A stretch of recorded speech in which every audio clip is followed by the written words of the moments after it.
1.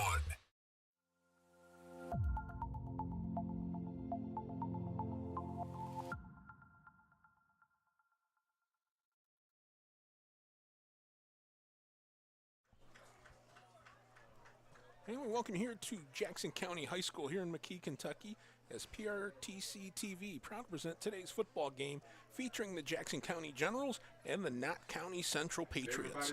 Hi, everybody. My name is Mick Gonzalez, and when we come back, we will have the opening kickoff here in this matchup as you're watching PRTC TV.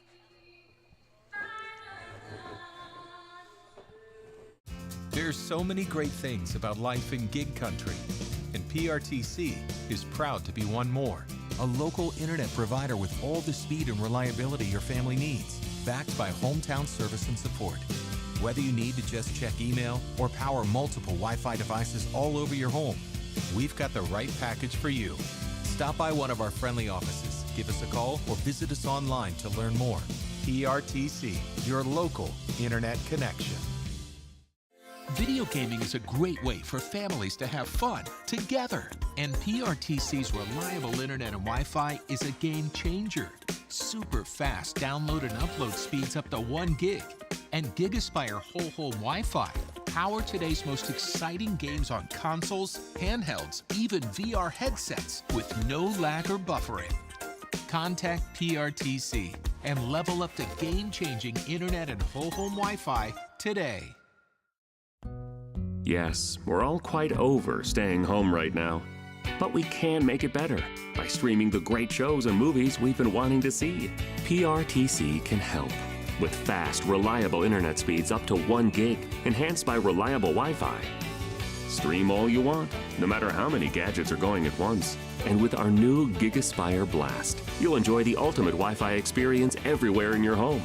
Contact PRTC to sign up or upgrade today.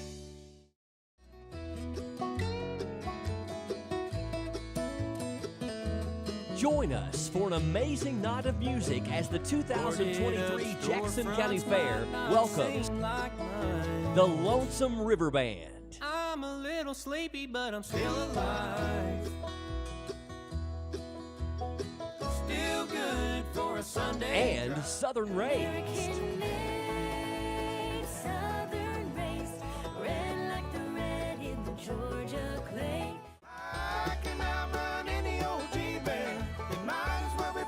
Thursday, August 31st in downtown McKee. Who will come and go with me as I journey on? Admission is free. Bring your own lawn chairs. For more info, visit and like us on Facebook or call 606-493-5256. Welcome back here to Jackson County High School as we're getting ready to kick off late night edition here of high school football. I am Mick Gonzalez. He is Hunter Carroll. Hunter, well, you got 2 teams here that are trying to come back here after last weekend. You've got, of course, Knott County off a big win, Jackson County off a heartbreaking loss. Yeah, you know, kind of like you said, it seems like Jackson County had the game won there until the very last seconds, kind of slipped away from them, and then Knott County with a very dominant win over Jenkins. Having a lot, you know, thankfully we dodged the heat index, but we've had a lot go on since then. And, well, they tried, I don't know what happened there, but we had a whistle, and it looks like I believe they tried the onside kick, and yeah. it didn't make it 10 yards. So it's going to be Jackson County ball to start things off, and they will have excellent field position. And it looks like they're going to start in Knott County territory at the 45-yard line.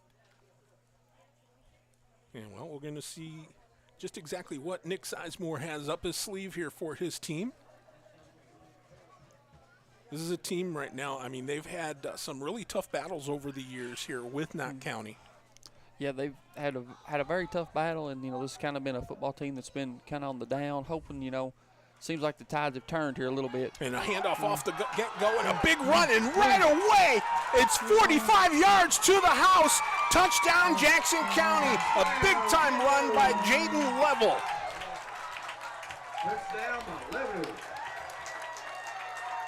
We're only 11 seconds into the ball game, and Jackson County with a statement play.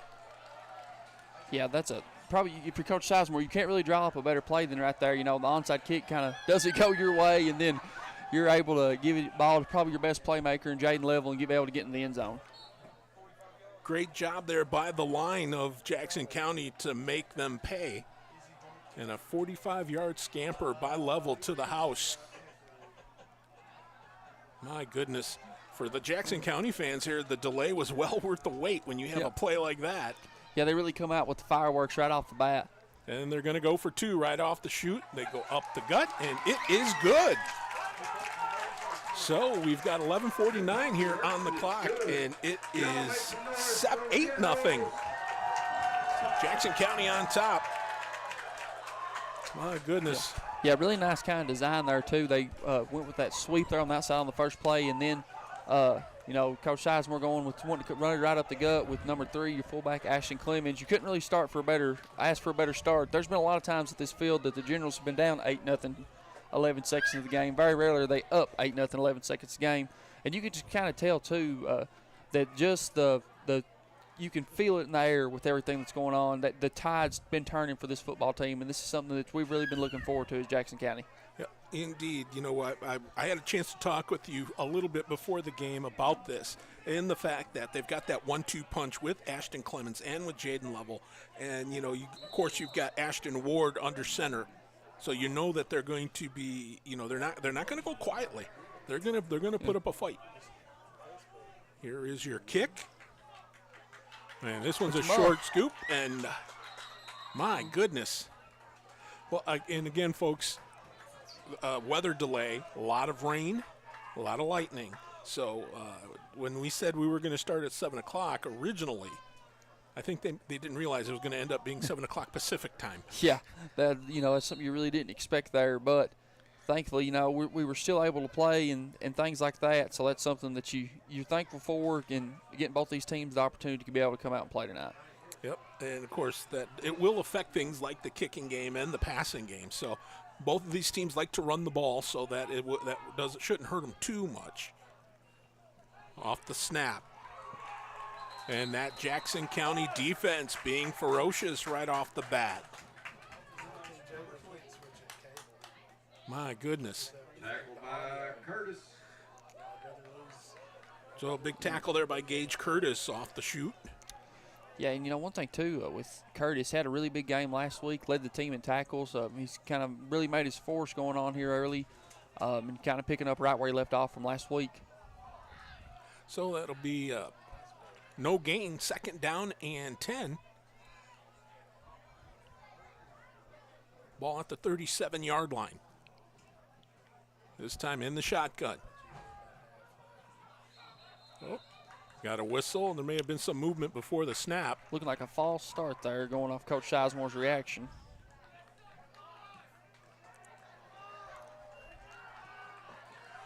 So they're going to move him back 5 yards. So that'll make it 2nd and 15 from the 32. Not what you want to do if you are Randall Mullins and company.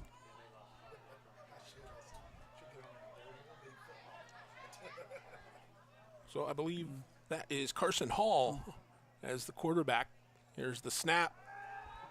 They're going to throw a quick flare outside, and that was broken up. Yeah, really almost too. I think that who he was going for it there, number 4 for Knott County, Wyatt Bailey or Hunter Thomas. That's who he was looking for, and left a little short. And thankfully, his other receiver bailed him out, because if not, Level I could see the pick 6 all over his eyes right there. As Preston Shepard goes out, and we're getting, looks like that's Hunter Summer in there, and I believe he is quarterbacking. So it's 3rd down and 15. The ball at the Knott County 32-yard line. Dropping back, Summer. He's going to be flushed out of the pocket, rolling to his right, and that one does not happen either. So it's going to be a punting situation here for Knott County. Yeah, kindly.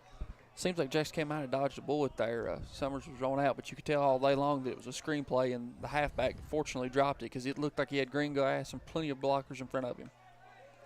So, punting situation here for Knott County.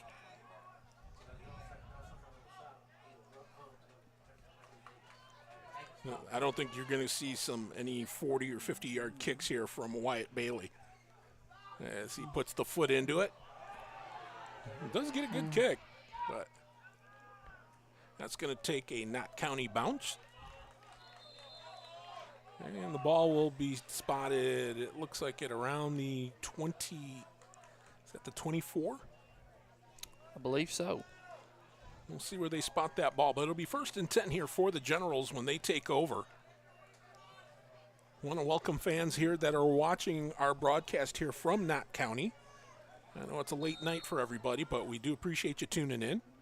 And, of course, Generals Nation as well. 8-0 your score here. The Generals on a 45-yard run from Jaden Level, getting the Generals on the board. And, you know, like you said, kind of the ultimate confidence boost. It seems right here out of everything that the Generals were the most ready coming out of that rain delay, but Knott County with a very young team, sometimes that can be hard to do. And again, another big run for a few yards here. And Level was able to pick up about 3 yards, looks like. We'll see where they spot that. It looks like it's going to be at the 30, so 2nd and 7.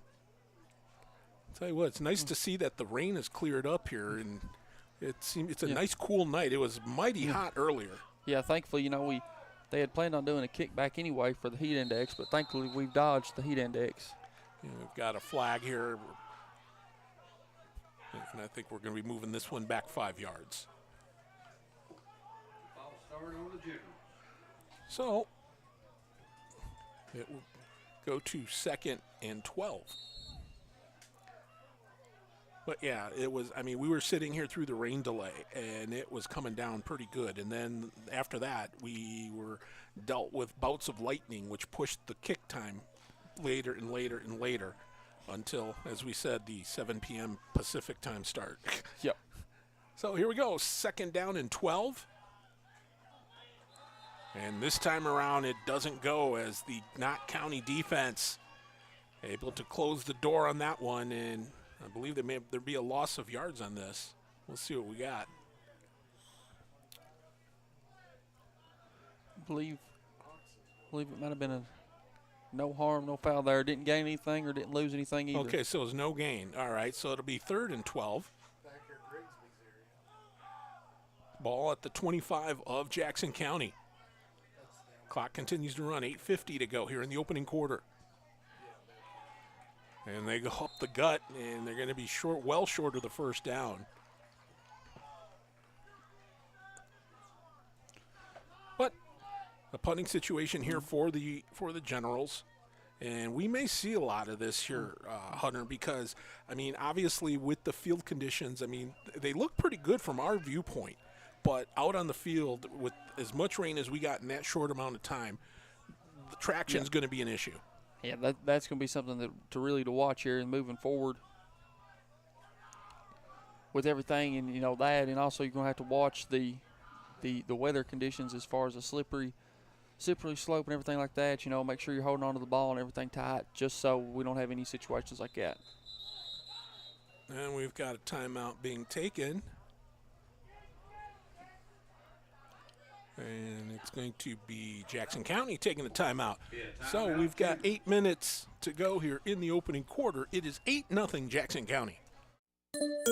Are you ready for a new school year? What better way to start a new school year off right than with a new device on the network that keeps our students and teachers connected? Appalachian Wireless. Whether you need a new smartphone, wearable, or an iPad, we have your back-to-school solution. Visit AppalachianWireless.com or go into one of our 26 retail locations for our back-to-school deals that'll help you show up and show out this school year. We are you. We are Appalachian Wireless. If your outdoor projects call for digging, you need the right tools, including one of these. It's never been more important to call 811 or visit call811.com to locate underground utilities before. Okay. And here we go with the 4th down punt.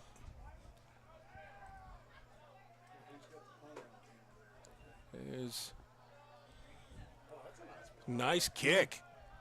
That's going to take a Jackson County roll and go out. Let's see where they spot that ball. Looks like at approximately the 33-yard line or 34-yard line. So that's where the Patriots will scrimmage 1st and 10 with 7:52 remaining here in quarter number 1. Yeah, really nice punt there by Davidson. Kind of been able to kind of flip the field just a little bit and still put Knott County Central back into their own territory. So 1st and 10, they're going to spot it now at the 33.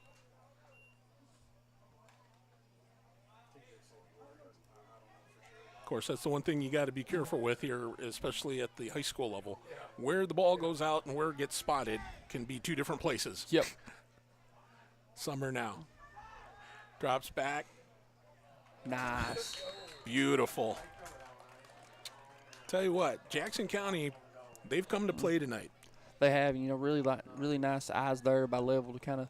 He obviously was able to tell that he wasn't going to be able to get the interception, but he was also able to get that knock that ball away to make sure that Summers wasn't going to be able to complete the pass. So that makes it 2nd down and 10. I'll stop the clock with 7:48 to go here in quarter number 1.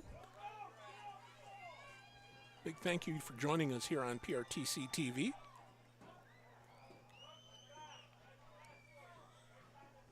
And the Patriots, here's the snap. Summers drops back. He's got time, or he handed the ball off. I'm sorry, and that was a nice run there, but not a first down yet. No, nice kind of run there by Shipper. That's going to be something to watch from here on out. Had a very big game last week against Jenkins, scoring 4 touchdowns and having 138 rushing yards. Kind of seems like that they are kind of really going to lean on him, especially if they can't get the pass game going here early on. So it's going to be 3rd down and 4 after that 6-yard pickup. Still in the gun. Summers, it's another draw going up the gut. This time around, that ball is. Oh, I thought maybe, just maybe, but that was Bryson Everidge, the ball carrier for the Patriots, and well, that did not go well. No, and that's going to be something to watch. Feels like that's probably going to be something we see a lot more tonight. With everything being as wet as it is, as much rain as we've had, that ball's going to be hard to hold on to.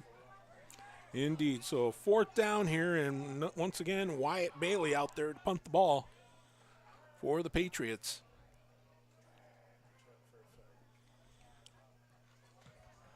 And the quick kick, booming kick, grabbed at about the 37-yard line. Well, it's taken the bounce, and now it's going to be down over there inside the 20. It looks like they'll spot it at the 16, so that is where Jackson County will scrimmage 1st and 10. 6:15 remaining here in the first.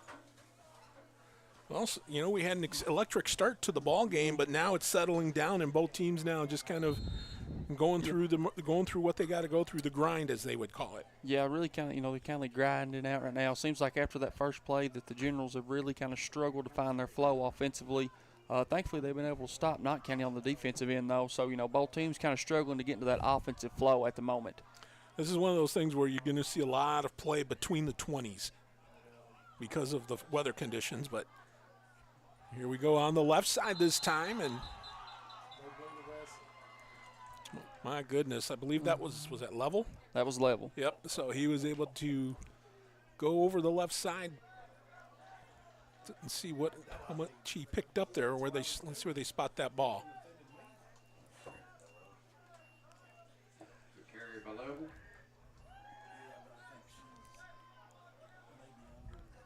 Looks like you got it out to the 19. So that's a pickup of 3, 2nd down and 7 here for the Generals.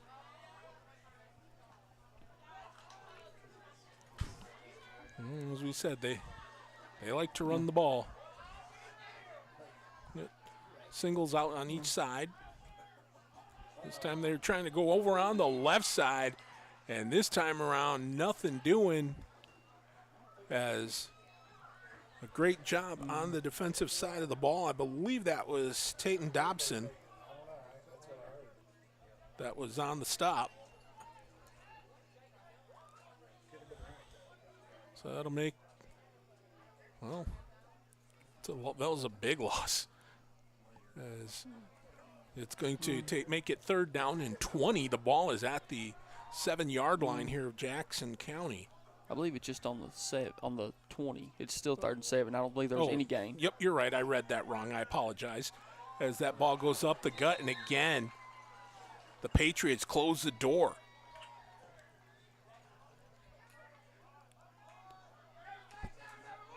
Dobson out there along with Lincoln Griffith. So another punting situation here for the Generals here on 4th down. They lost a yard on that one. Yeah, kind of, I believe they went with Ethan Wilson on that one. Well, you can hear the thud of that kick.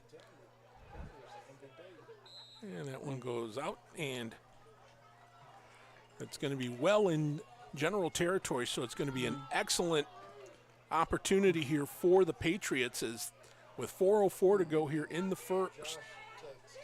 It's going to be great field position to start this drive. They'll be just inside, looks like just inside the 35. All right, take it back, 36. They're outside of it, the 36.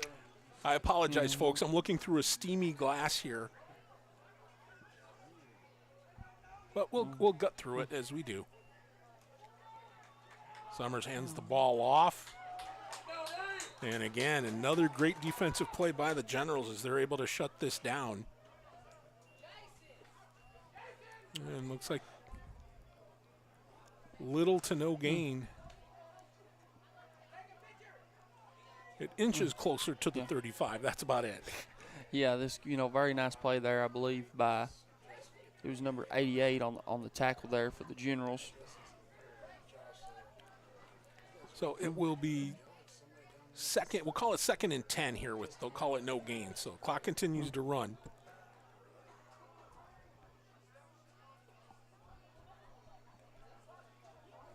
And here's the snap. And this time, a big-time run. Oh, my goodness. Inside the 10. Will he get in the end zone? Yes, he will. A big-time touchdown run by Preston Shepard. And, well, you talked about him at the outset. A 36-yard TD run as he had a big game last week. And now, well, he's showing why he's a go-to guy here for the Patriots as he scampers in from 36 yards. Touchdown Patriots. Yeah, it really kind of seems like that Shepard might be the straw that turns the drink for this Patriots defense or offense. Not been able to get the passing game going like they'd want to, but they've kind of went to him and they've been able to get in the end zone right here. So the Patriots are going to go for 2 to try and tie this game up. Summers will go under center this time. Here's the snap. And nothing happening there as the Generals say no. So with 3:06 to go here in this opening quarter, it is the Jackson County Generals 8 and the Knott County Central Patriots 6. Not potatoes, it's taters.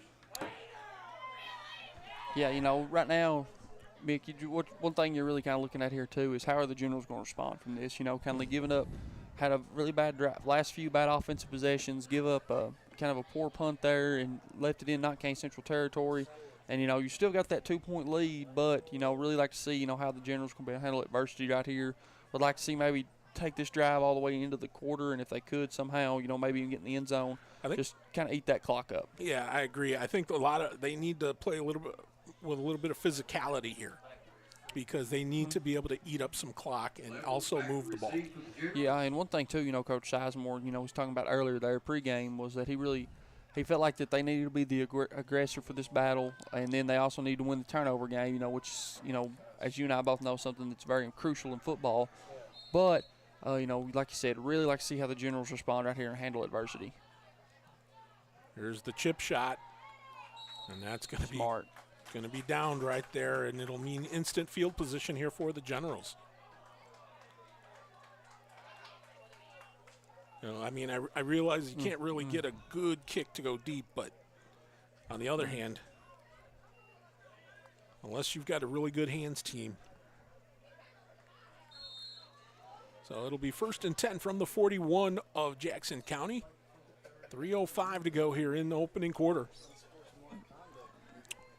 Yeah, like you said, you'd really like to see, Generals with pretty good starting position right here on this play. Really, you haven't seen Ashton Ward throw the ball yet. You maybe even see a play action right here, just try to catch them on their toes, just to see if they can catch this Patriot offense off guard. Well, I'll get to my thought in a second here. Here's the handoff, and not much there. But what I was going to say was, in Jackson County's case, you want to throw the odd pass. It doesn't have to be a bomb, but just something even just short, a wheel route, something over the middle, anything, just to stretch out that defense, because they're all going to get in that box there and tighten up inside the line if they know all you're going to do is run. Yeah, and like you said, even if it's not just a huge home run ball or anything like that, you really would like to see them do something to that extent just to make the defense respect it a little bit. Because, like you said, if not, they're going to load the box and dare you to throw it. Pickup of 2, 2nd and 8. Clock winding down with 2:20 to go. Ward under center. We've got some movement. So it's going to go back 5 yards. It'll be 2nd and 13.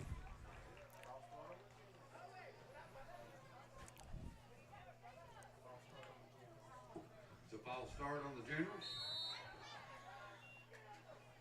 Well, that's the one thing you don't want to do, and that's the thing so far for Jackson County. They've had several penalties here for false starts, and that's not good. Yeah, number 77 there, Jamal Houston, kind of caused that penalty. He's kind of jumping just a little bit to throw off that left side of the General defense. Kind of been very impressed with him on the outside edge so far, with just kind of causing havoc.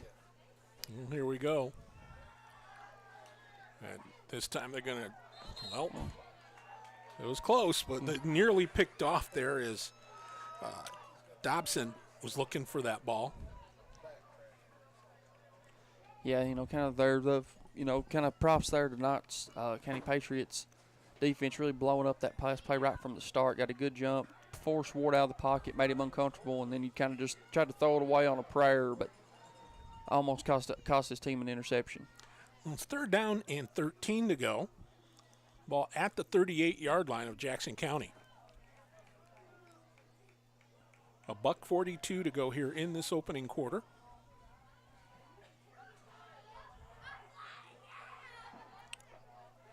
We'll see what they have dialed up. Man in motion. Here's the handoff on the left side. But just maybe to the original line of scrimmage at best, and that's about it. I don't even think he got that far. So it's 4th down, another kicking situation here for Jackson County.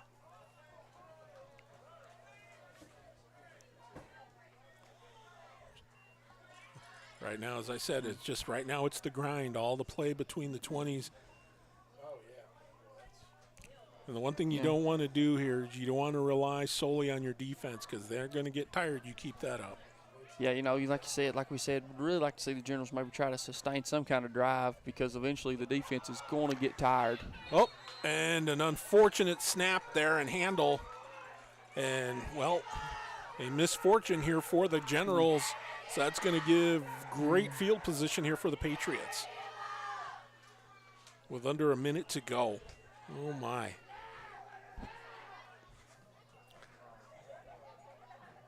So big break here for the Patriots as they will scrimmage 1st down inside Jackson County territory, as I believe they'll be at the 41. Or I take that back, 32. Now they go over on the left side again. And a short pickup.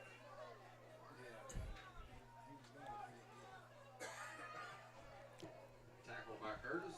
We'll see here. Of course, they didn't start the clock with that play. So now they will. But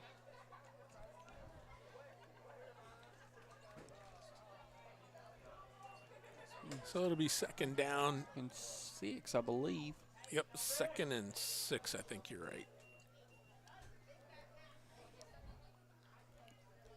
Here's again The handoff, and Shepard on the right side. He's going to pick up the first down and more. Shakes off a couple of tackles, but then is brought down. But not before moving the sticks here. Got a flag down on the play, so maybe that may be coming down back, and he looks like Shepard might be down as well. And you don't want to do that. That's their workhorse here for the Patriots, so you hope he's okay. As everybody taking a knee here with half a minute to go in this opening quarter, as it's still 8-6, Jackson County on top. That Arena Rock Show returns to the 2023 Jackson County Fair. Friday, September 1st in downtown McKee. With special guest, My Finest Hour. Bring your own lawn chair, admission is free. For more info, check us out on Facebook or call 606-493-5256. Today, reliable internet is crucial for everyone to thrive. PRTC gets it. And we want you to know if you are currently enrolled in the Affordable Connectivity Program or Lifeline to help with your PRTC bill. You will lose these important benefits if you sign up for a government-funded cell phone plan. Protect your ACP or Lifeline benefit. Contact PRTC to learn more. We understand an upside-down world, but they're writing us off before we get to the starting line. A stalled generation? Who do you think is gonna fix all this? We will, because our future is the future. So we're going to build bridges and hospitals in a day and feed those left in the cold. We're going to do all this and more because we have an appointment with destiny. Well, we welcome you back here as the play just underway. And what should be the last play of the first quarter. Shepard, by the way, got up under his own power, was able to walk off, I should say, under his own power. So we wish the best for Preston Shepard. But we've got one quarter in the books here at Jackson County High School. Well, no, we've got 2.2 seconds left. Yeah. They snuck that one in on me. I saw the clock running, and I'm thinking, okay, we're done. And nope, 2.2. No, you kind of see there, and even the official kind of gave the motion to let the clock keep running, and then I guess another official overturned him. We can call it West Coast football. But last play of the quarter, barring penalty. And, well, this time nothing doing, as Bryson Everidge was not able to go for much. On the final play of the opening quarter here, it was Jackson County getting off to an 8-0 lead before the big run there from Shepard. And we've got an 8-6 ball game as we head into the second quarter.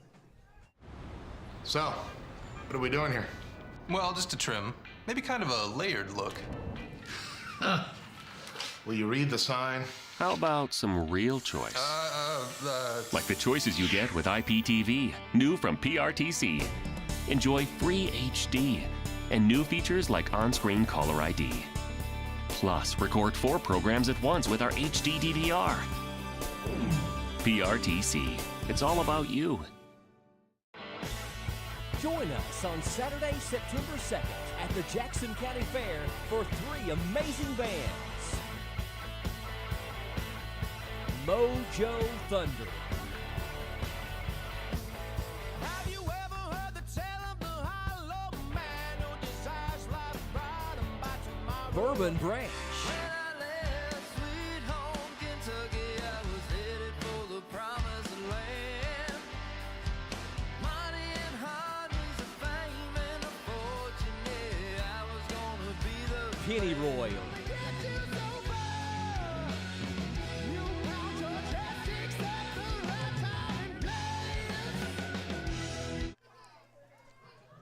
Second and 9 from the 20 as we start the second quarter. Is not much there, if at all, on the left side. Well, we're still at 8-6 here. Jackson County on top here as we are in the second quarter here on Education Mountain. I am Mick. He is Hunter. And of course, you got to tip our hat to our crew, TJ, Justin, of course, the man manning the ship, Mark, over here, and we thank them very much. And, well, we thank you for tuning in here. And, again, we say hello to our friends over in Knott County that are watching this. And it'll be 3rd and 9 after no gain.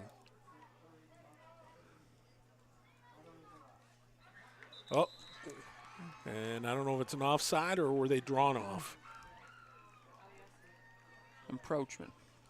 Yep, offside against Jackson County. And, again, you don't want to give these guys any help. So that's going to make it 3rd and 4. Yeah, one thing, like you said, Nick, you really don't want to give them any extra yardage or anything like that, especially where they are right now. You're probably looking at 4-down territory, because I'm going to say that Knott County doesn't have a kicker who can kick a field goal from that far. Not in these conditions anyway. Here's the handoff on the right side. And that's going to be a 1st down and then some. As looks like they've got it right down to 10.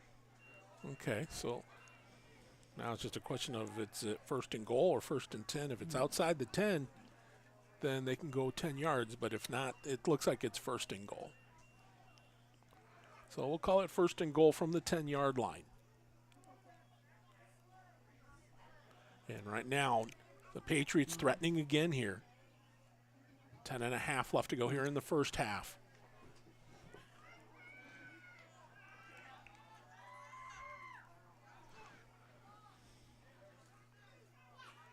Here's the snap.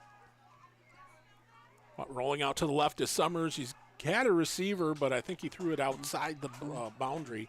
So it's going to be an incomplete pass, 2nd and goal. Yeah, we're kind of really good job there by Jackson County. Split number 60, Nick Hayes, being able to rush Summers out of the pocket, make him feel uncomfortable and feel like he had to get rid of it and force that ball to an incomplete where his receiver wasn't able to catch it. 2nd and goal. That stops the clock with 10:13 as we get rolling. I'm just wondering, I was really looking forward to the halftime show. Yeah. I don't think we're going to have one here, though. No, at this late hour. I don't believe we will either, you know. Kind of like we were talking about there at the break, really felt like the Generals won the first minute, but since then it's kind of been all Knott County.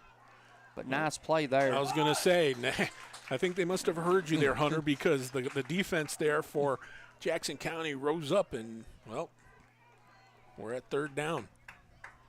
Yes, really nice tackle there, too, by Markham. I believe is who that was on the stop. So, again, it's 3rd and goal. Clock continues to roll here as we're approaching 9:40 and counting. You know, one thing, too, that would be, you know, awesome if you're a Generals fan right now, because if you could be able to get that stop right here, you know, you have the ball deep in your own territory, but you were able to keep them from getting out of the end zone. Well, let's see what we have here. A nice run, but oh, wait, did they lose the ball? I see a couple of the coaches pointing. And it is a recovery by Jackson County. Oh, wait. They're getting too excited here. No, they've got General ball there. Generals football. Recovered there by number 45. So the ball was recovered there by Noah Collette. Of course, now are we going to be on the Generals? Is it going to be on the Knott County 1 or on the Generals 1, or are they going to give them a touchback?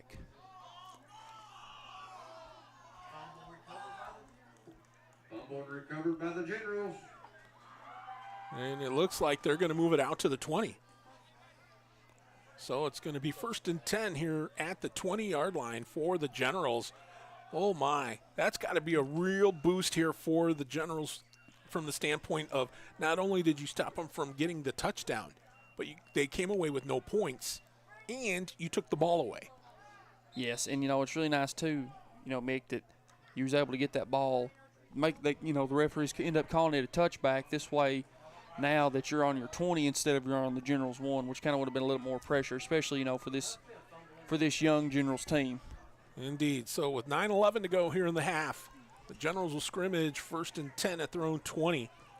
This is where we've been talking about the fact if they play mistake-free football, if they can grind out a nice long drive. Of course, we'll take plays like that. Baby. There you go. I believe that's coming back, though. Oh, boy. Well, we'll see what the call is here. And wait for the referee to get the information.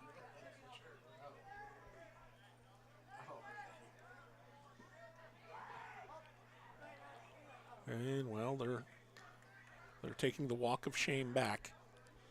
And it is holding against Jackson County. Holding against the Generals. So great play nullified by another penalty. And, you know, the thing is, you know, we keep talking about how we'd like to see them get a long drive, et cetera. What's kind of hurting a little bit is the fact that these penalties are keeping them from keeping those drives going. Yeah, you know, we kind of really, it seems like they're taking a step forward, but a lot of times they take that step forward and they can't help but take 2 steps back. And they're really shooting themselves in the foot and things like that. So it's a spot foul. So it'll be 1st and 17 due to the spot foul. So it'll be at the 13-yard line. We just need to get it out to the 30. And we got another whistle right False off. start. Oh, my. Level jump there just a little early on that one. You know, this is what gives coaches receding hairlines, because they want to pull it out their hair when they want to yell at their players when they do things like that. You know, granted, it's early in the season, so timing sometimes can be an issue, but Timeout, Generals. and the Generals are going to take a timeout. Still 8-6 here to go with 9:02 left in the half. You ready? You're gonna love this. To crank it up and rock it out. We took you backstage and we made you laugh out loud. We brought you great stories and a front row seat to some of country music's biggest stages. But trust us, y'all ain't seen nothing yet.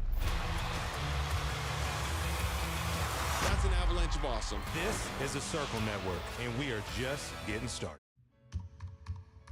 Most of us are in touch with the internet in one way or another all day long.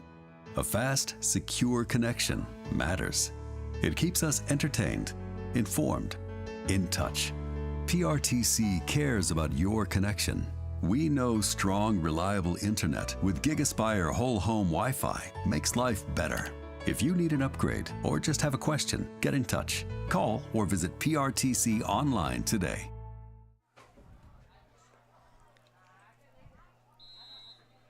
So it is first in a cab ride here for the Generals, as we've got 9:02 to go here in this opening half. And here on the rollout, it just went from bad to worse. So tough break there, as in on the stop there for Knott County was Shane Gibson.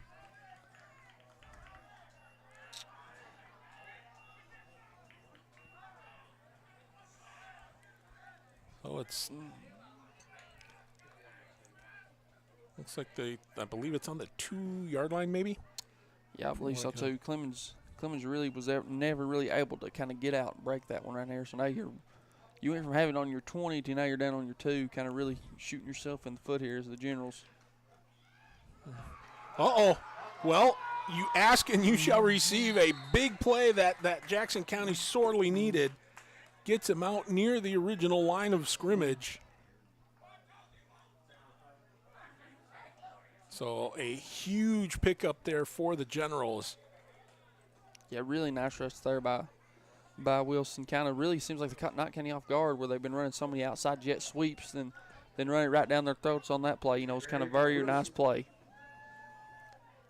Well, that makes it much more manageable here, as you've got a 3rd and it looks like around 3. Ball out at the 27-yard line. Well, we wanted them to have a long grind-out drive, and I guess we're getting it, just not the way we envisioned. Yeah, they're really. But here we go here. 7:25 on the clock. Here's the snap. They go over on the right side. And my goodness. Not well, let's see where they spot that ball, but I don't think it's short of the first down. Yeah, you kind of shocked there too. Really felt like Level might have got a horse collar there.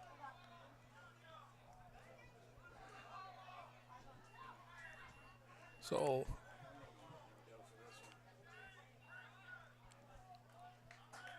fourth down here for the Generals, a punting situation.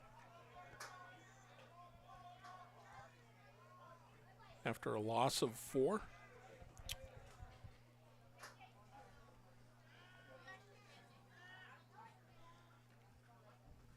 Snap much better this time. The kick is away. A nice general bounce there as well. Yep, goes. They'll be down at about the 40. Let's see where they spot that. The 43-yard line here of Knott County. So with 6:29 to go, the Patriots are going to look to see if they can get out a nice drive and get back in this ball game. They only trail by 2. So they're looking to see if they can turn things around and move that football. And yeah, they've really and truly, outside from that first play from scrimmage, they've really dominated this game. I mean, they've really felt like they've controlled the time of possession and kind of been getting everything they wanted, really been chipping away. And if you're a Generals fan, you kind of feel like you can smell that blood in the water, and it seems like that they're just one big play away of seeing how these young Generals are going to be handle this adversity. Well, and we've got a taste of it, not only with the fumble recovery, but moving the ball. Even though they ran a lot of time off the clock, even though they didn't get it into Patriot territory. And we've got a timeout here with 6:29 to go. We'll keep it right here for now. As don't forget, the Generals go on the road again next weekend. I believe they are in Phelps. Yep, they're headed to Phelps next week to play. Phelps team. Their first game is this week. Actually, didn't play last week, so not really sure what Phelps's have or anything like that. Coach Sizemore, I think he did a really good job at the schedule. Last year the Generals didn't win a game. Kind of very depressing season for all fans and all parties included, just of how every game went and things like that. But you can tell this year it's a completely different ball game. For example, Trimble County beat them, I think, 58-0 last year. Wow. And they, only got beat 6-8. And it was really a game that they felt like they had won and they should have won. And then, everything happened at the end like it did. So you could see that things were moving up for the Generals and there's signs of improvement, which is all you can ask for in a young coach with a young team. Wouldn't it be the irony if it was 8-6 tonight as the final? Yeah. Here now, as off to the races goes Hunter Thomas. And Hunter Thomas with the big run. A nice touchdown saving tackle there by Level to kind of stop that play. Tackle was by Level. So they're going to spot that ball. Looks like at the 13. I don't believe or where is it at? I can't see it over on that side. 16 maybe?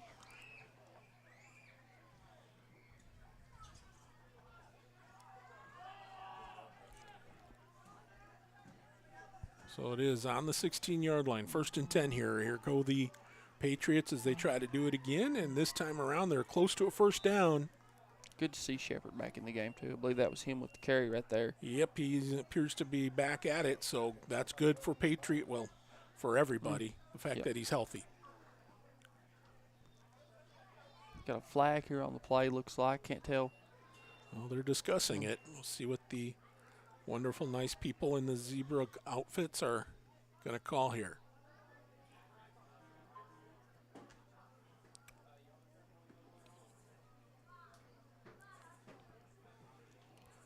See. Here we go.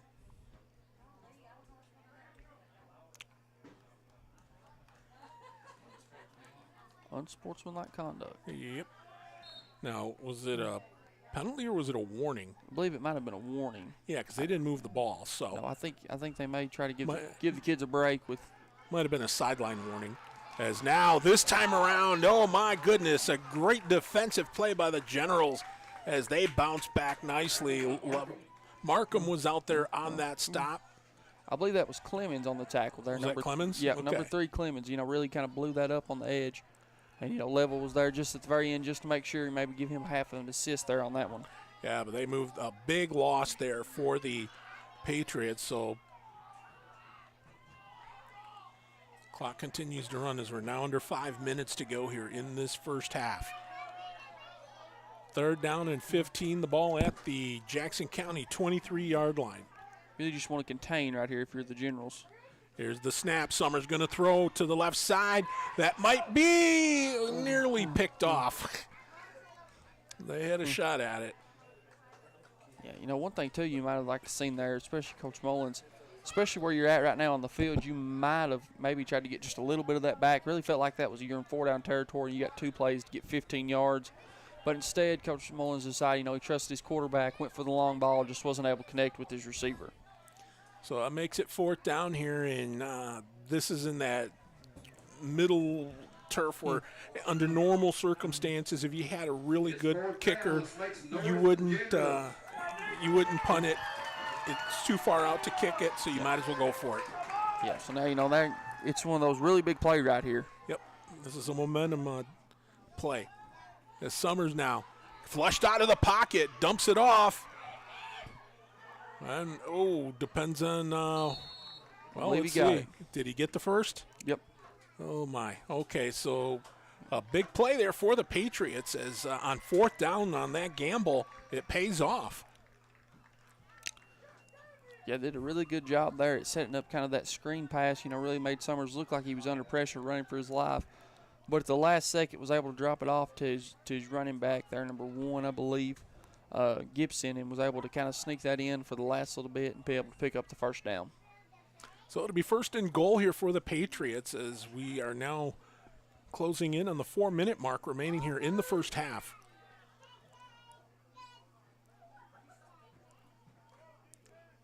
Receivers on each side. Here now the handoff and in going, well, didn't get into the end zone, but looks like about maybe a yard at best, yeah.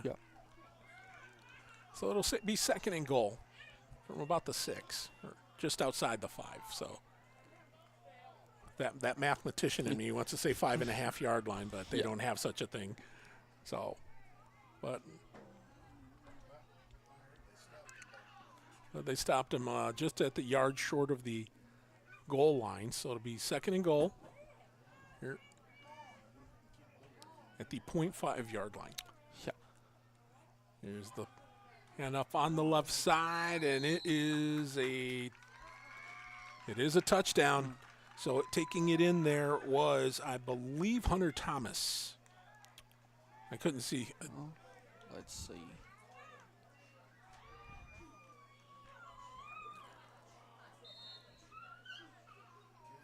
I believe it was Gibson. Was that Gibson? Okay. Yeah. That one threw me off, so. But it is a 12. It's a 12-8 ball game here now as the Patriots will go for 2.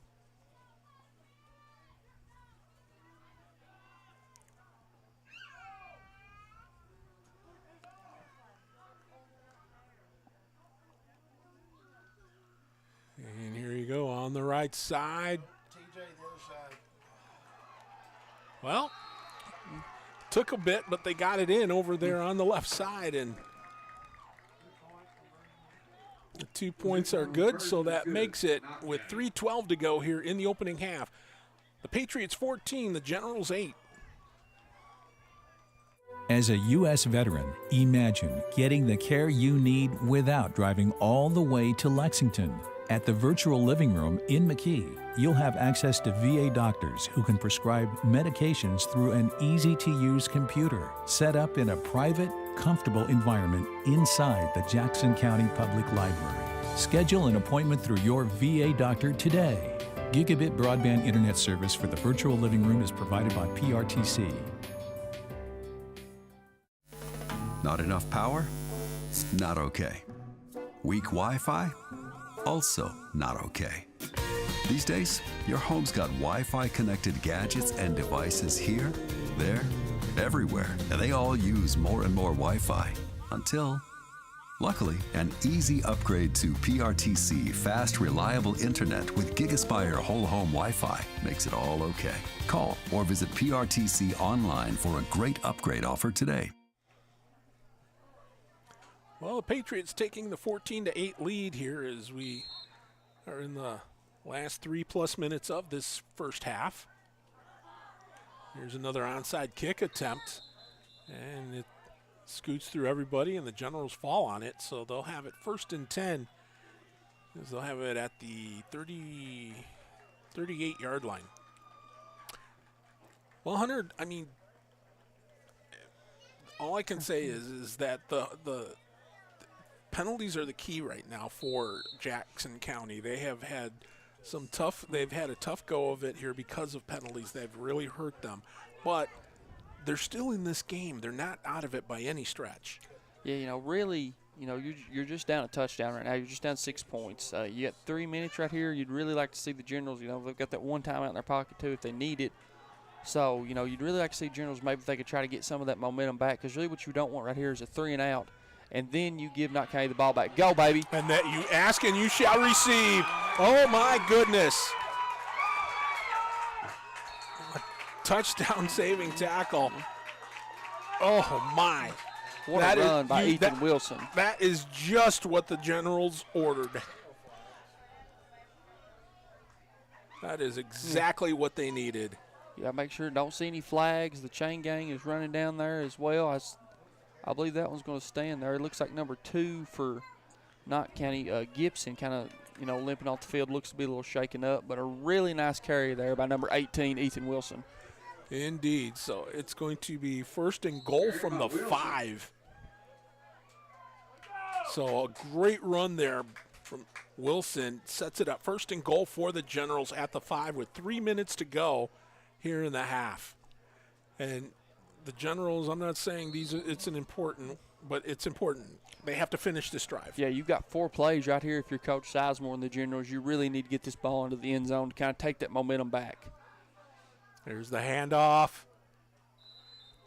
And it's, well, let's see where they'll spot that one. It's going to be down near the 1. Yep.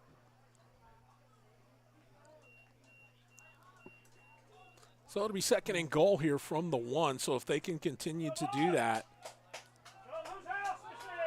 Really, too, maybe and see right here, I don't know how much Coach Sizemore and the Generals have done it, but you got that yard to go. Got you kind of towards a bigger quarterback. He's played running back before, too, when he was in middle school and early high school. You maybe just kind of see a QB sneak right here and get punch this ball in the end zone. Touchdown, Jackson County. Touchdown, Generals. You called it there, partner. Yeah. We needed a big play here for the Generals, and that is exactly what they got. Yeah, really, really nice kind of play there. Ethan Wilson, I believe, really kind of just put the Generals on his back right there. He's kind of a leader. He seems like he's been a part of this General program as long as I can remember. Really nice to be able to see him top that drive off and get into the end zone. So it's Ethan Wilson's show here in this latter part of the 2nd quarter. And the Generals will go again for 2.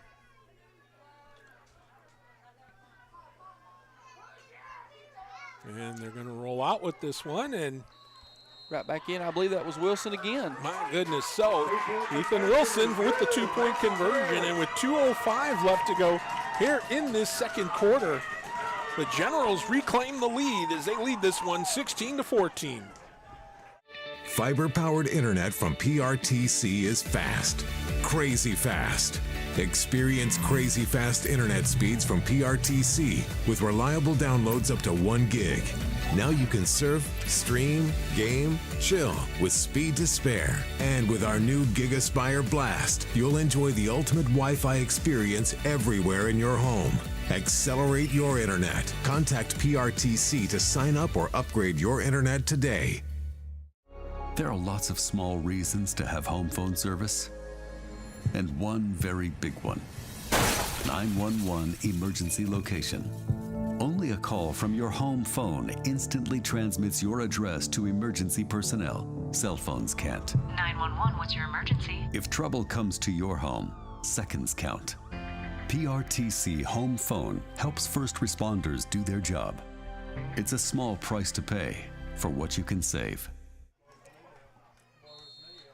The Generals needed to come up with an answer, and they did, thanks to Ethan Wilson.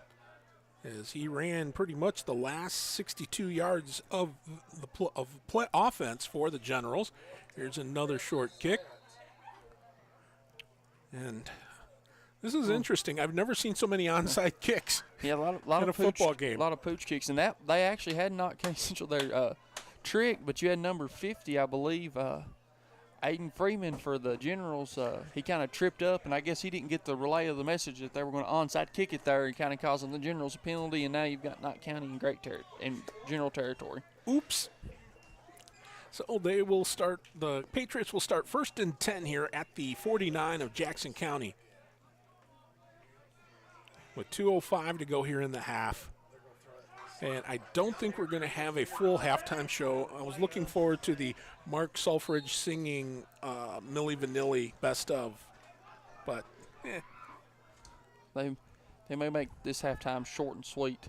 I believe so. Nice. That pass is picked off here by the Generals. Go, Nick. Horse collar. A big break here for the Generals as the clock will stop on the change of possession. Yeah, really nice play there by Nick Hayes, the senior. Kind of, he's been a part of this. He's actually a super senior with COVID and everything. Kind of come back, really proud of that kid. Being right there, could drop back in coverage and be able to read the quarterback's eyes and make that interception. We talked about the fact that the Generals needed some breaks, and we wanted that. The key to keeping them in this game has been so far the defense. But that's how you create offenses, when your defense can help you. And that's why they call it a team game. Oh, it is. And, one thing, too, like Coach Sizemore talked about earlier, he really wanted to win a turnover battle. And as of right now, the Generals are up 2-0 on the turnover battle. The penalties have really hurt the Generals. However, though, winning that turnover battle is key. And another key run here by the Generals. My goodness. Yes. So in Patriot territory, and they're going to move. They got enough for a first down. They're moving the sticks. The only thing right now, too, Mick, that kind of concerns me for the Generals is that clock is not your friend, especially if you're a rushing team. Well, that's why they call it a 2-minute offense, is that ball handed off. Here we go. They must have heard you. Touchdown, Generals. Wilson again, I believe, wasn't it? Yep. Well, wait a minute. I think it's going to. They're going to spot that believe ball. Is it coming back? No. No. That touchdown was by Wilson. Yeah, that was Wilson with the touchdown. 37 yards. My goodness.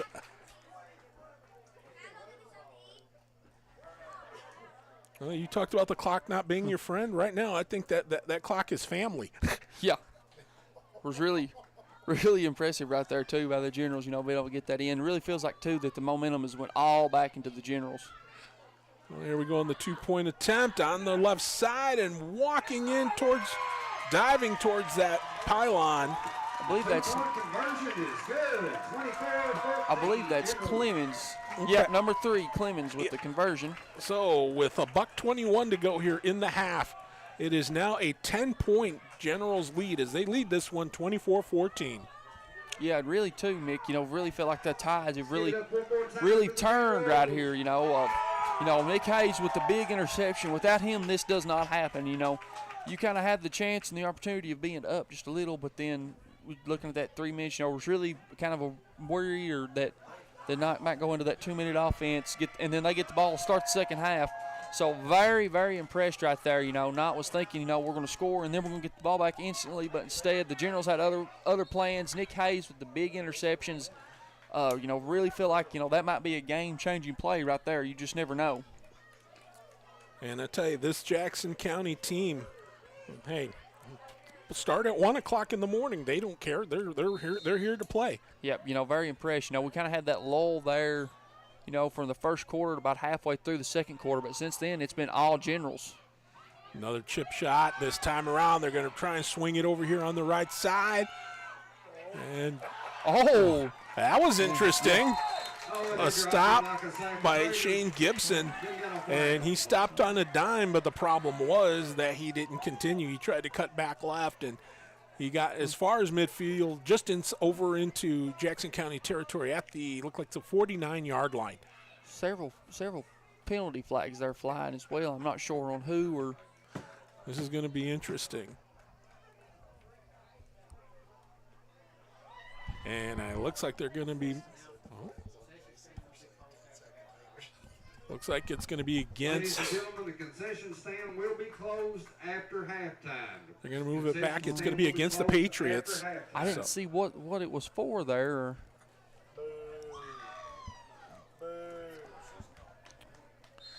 So it's going to move it back.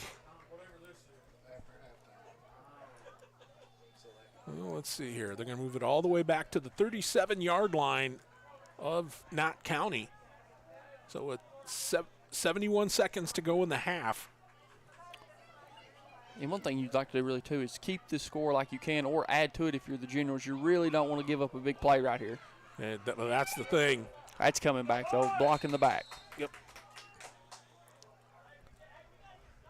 So that'll stop the clock with 1:03. Yeah, I really kind of looked like there was a little frustration there by number 2, Gibson. Kind of seems like whoever his DB he was against, kind of really just to give a nice little push in the back there. So I believe that this one will be coming back. And yep. There you go. And I believe it's a spot foul as well. So we'll see how far back it goes.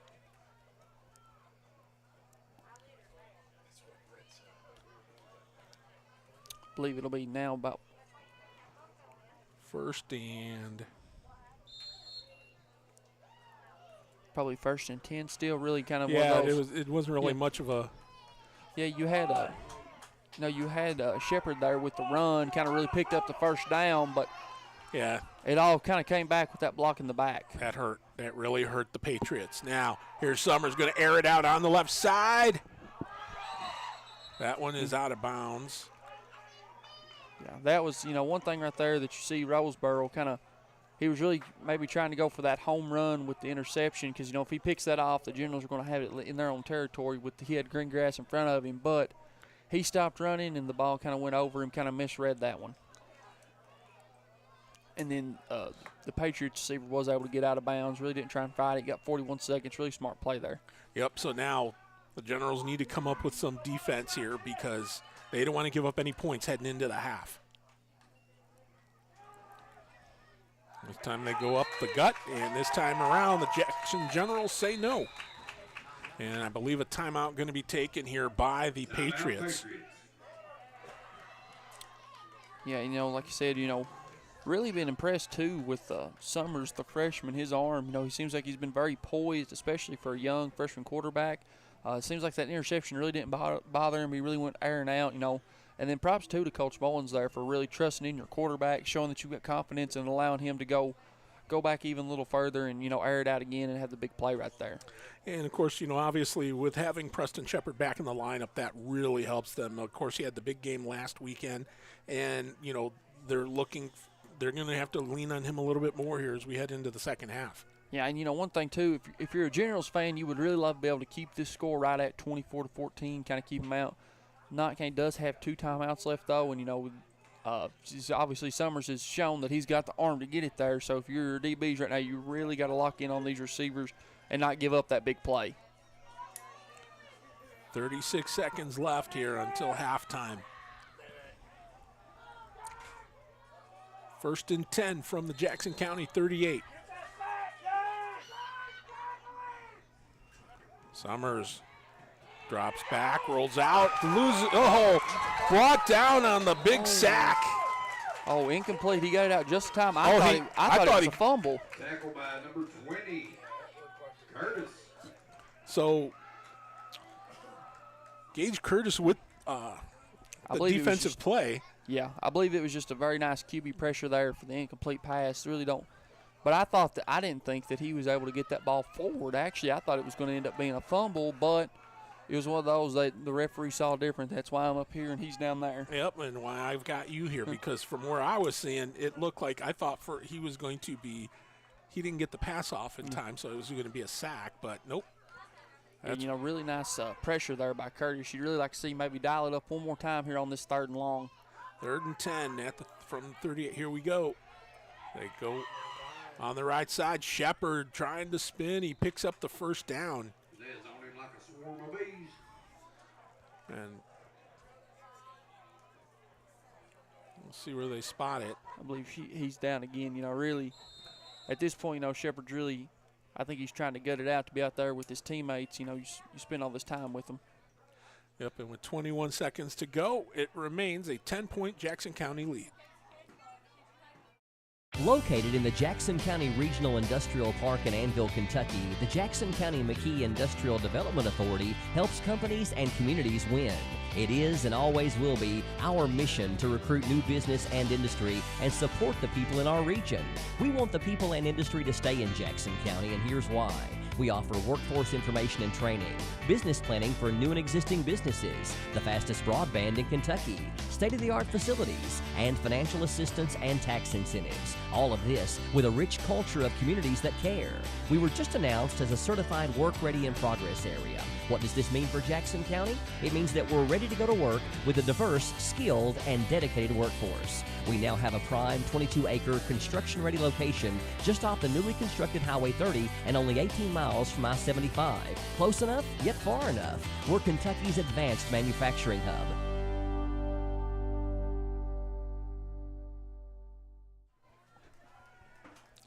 Well, here we go with 1st and 10 from the 25-yard line for the Patriots. They've got 21 seconds to see if they can cash this one into the end zone. Yeah, and you really feel like, too, big 21 seconds here. If the Generals can keep this a 2-possession game, or if not, County could drive in and make it 1. Summers going back to that left side again. Good defense. Yep. Play was broken up nicely. Yeah, really nice there by Roseboro to kind of come back with that deflection there. He read the ball a little bit better that time than he did on the first one. Gibson had him on, that first play to get that big gain, but props to Roseboro right there for being able to come back and make that coverage. And he's giving up quite a bit of height as well, so, Summers is obviously trying to lob that thing up to him. So that makes it 2nd and 10. That stops the clock with 15.9 seconds remaining here in the second quarter.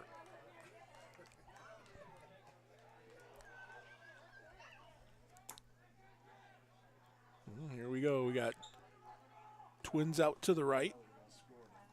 Summers going to try and shoot it over the left side again. That pass is complete, and it is in for the touchdown. Wow. He fired a dart there. Yeah, he was really, kind of seems like the Coach Mullen's play right there seems like to kind of run that 4 verts, run it real quick if you had time. And Hayes wasn't able to get back out and make that interception like he did the first play. Really nice play there by Summers and Mosley to connect for the score. So with 9.6 seconds to go,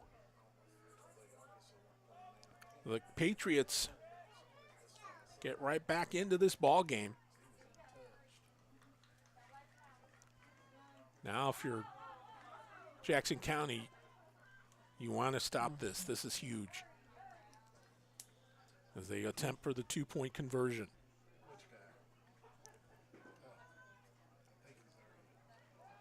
Here's the handoff up the gut. He's in. And he is in. So with 9.6 seconds to go, the Patriots convert on the 2-point conversion and cut the lead of Jackson County to 2 points. It is 24-22. This is PRTC TV. Are you ready for a new school year? What better way to start a new school year off right than with a new device on the network that keeps our students and teachers connected? Appalachian Wireless. Whether you need a new smartphone, wearable, or an iPad, we have your back-to-school solution. Visit AppalachianWireless.com or go into one of our 26 retail locations for our back-to-school deals that'll help you show up and show out this school year. We are you. We are Appalachian Wireless. This is TV. This is TV Set Free. TV everywhere from PRTC TV sets you free to watch what you want, where you want, Catch your favorite networks, including live TV, ready to watch on any web-connected device for no extra charge. That's TV set free. Enjoy the extra value of PRTC TV everywhere. Visit prtcnet.org and sign up today. Another chip shot. Ooh, my. That was close. Yeah, that was a lot closer than I believe Coach Sizemore wanted it to be. So 7.7 seconds on the clock. And oh my goodness. The good news, the Generals scrimmage from the 49-yard line. The bad news, they only have 7.7 seconds. Yeah, and right too, I don't know if you're Coach Sizemore, do you feel like you want to take the knee? You kind of have the momentum. You're up. You've scored 24 points, and a positive is I don't think they scored 24 points all last season. So this has kind of been a very very nice for change of things. Do you take a shot with Ethan Wilson? He's been your workhorse tonight. It looks like they're in the gun. This is the first time I've seen it this year. They may just be taking their shot, trying to the Hail Mary. Yep. And here you go. They're going to run with it. And here we go. Oh, great run. Go Summers back right. There you go. How do you like that on the last play of the half? The double flicker into the end zone. 2 reverses, no flags. What a run by Titus Summers. A double reverse from Titus Summers, 49-yard. Oh, my goodness. I can't believe I'm watching this. A double reverse, 49 yards, touchdown Jackson County. My goodness.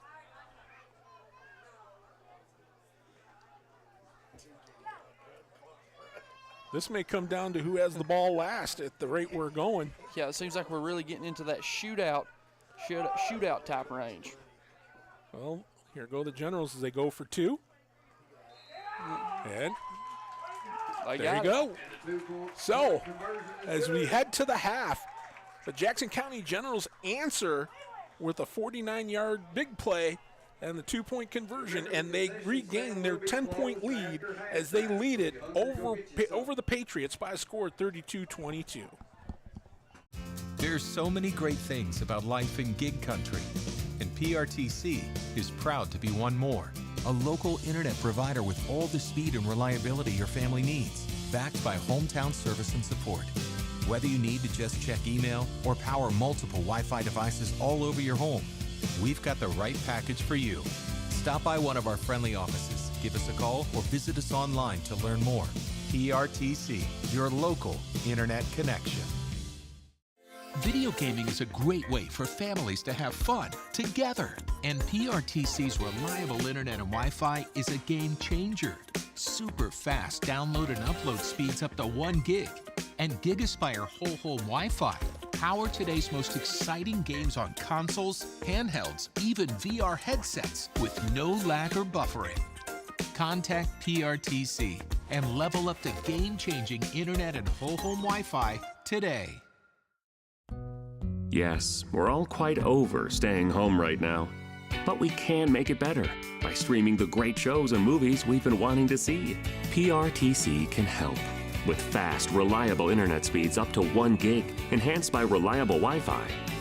Stream all you want, no matter how many gadgets are going at once. And with our new GigaSpire Blast, you'll enjoy the ultimate Wi-Fi experience everywhere in your home. Contact PRTC to sign up or upgrade today.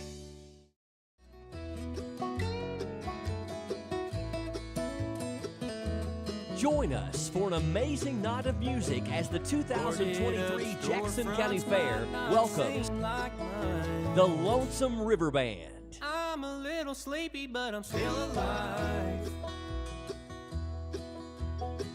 Still good for a Sunday. And Southern Raised. Southern Raised, red like the red in the Georgia clay. I can outrun any old G-band. It might as well be pushing Thursday, August 31st in downtown McKee. Who will come and go with me as I journey on? Admission is free. Bring your own lawn chairs.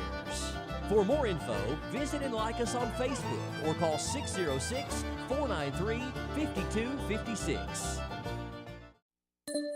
Are you ready for a new school year? What better way to start a new school year off right than with a new device on the network that keeps our students and teachers connected? Appalachian Wireless. Whether you need a new smartphone, wearable, or an iPad, we have your back-to-school solution. Visit AppalachianWireless.com or go into one of our 26 retail locations for our back-to-school deals that'll help you show up and show out this school year. We are you. We are Appalachian Wireless.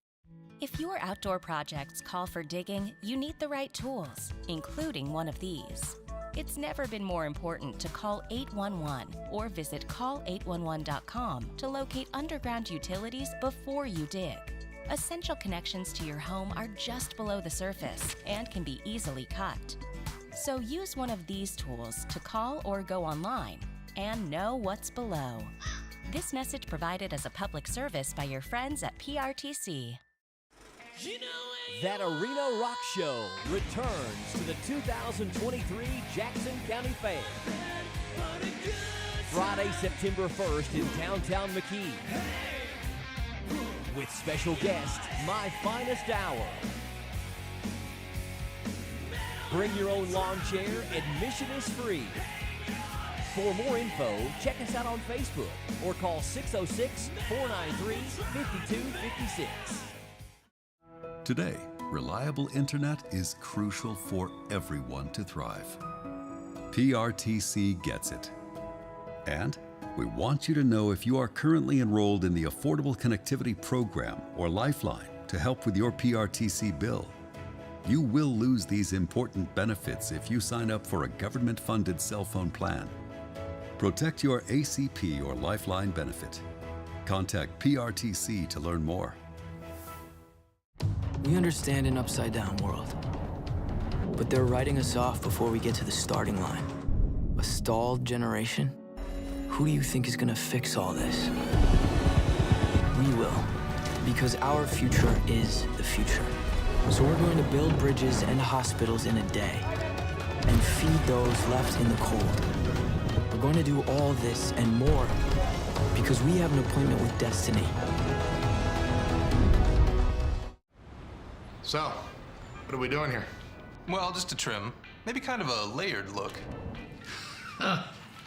Will you read the sign? How about some real choice? Like the choices you get with IPTV, new from PRTC.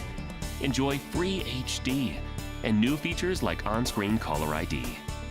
Plus, record 4 programs at once with our HD DVR.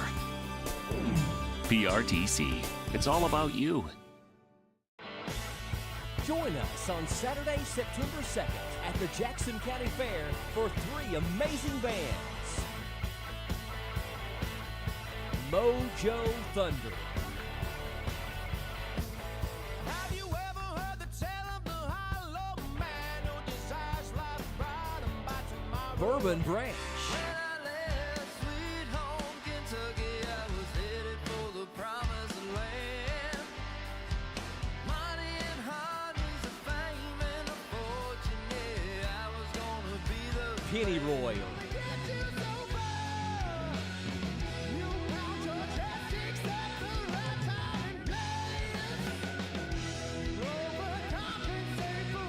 Bring your lawn chairs. Admission is free. For more information, visit and like us on Facebook or call 606-493-5256.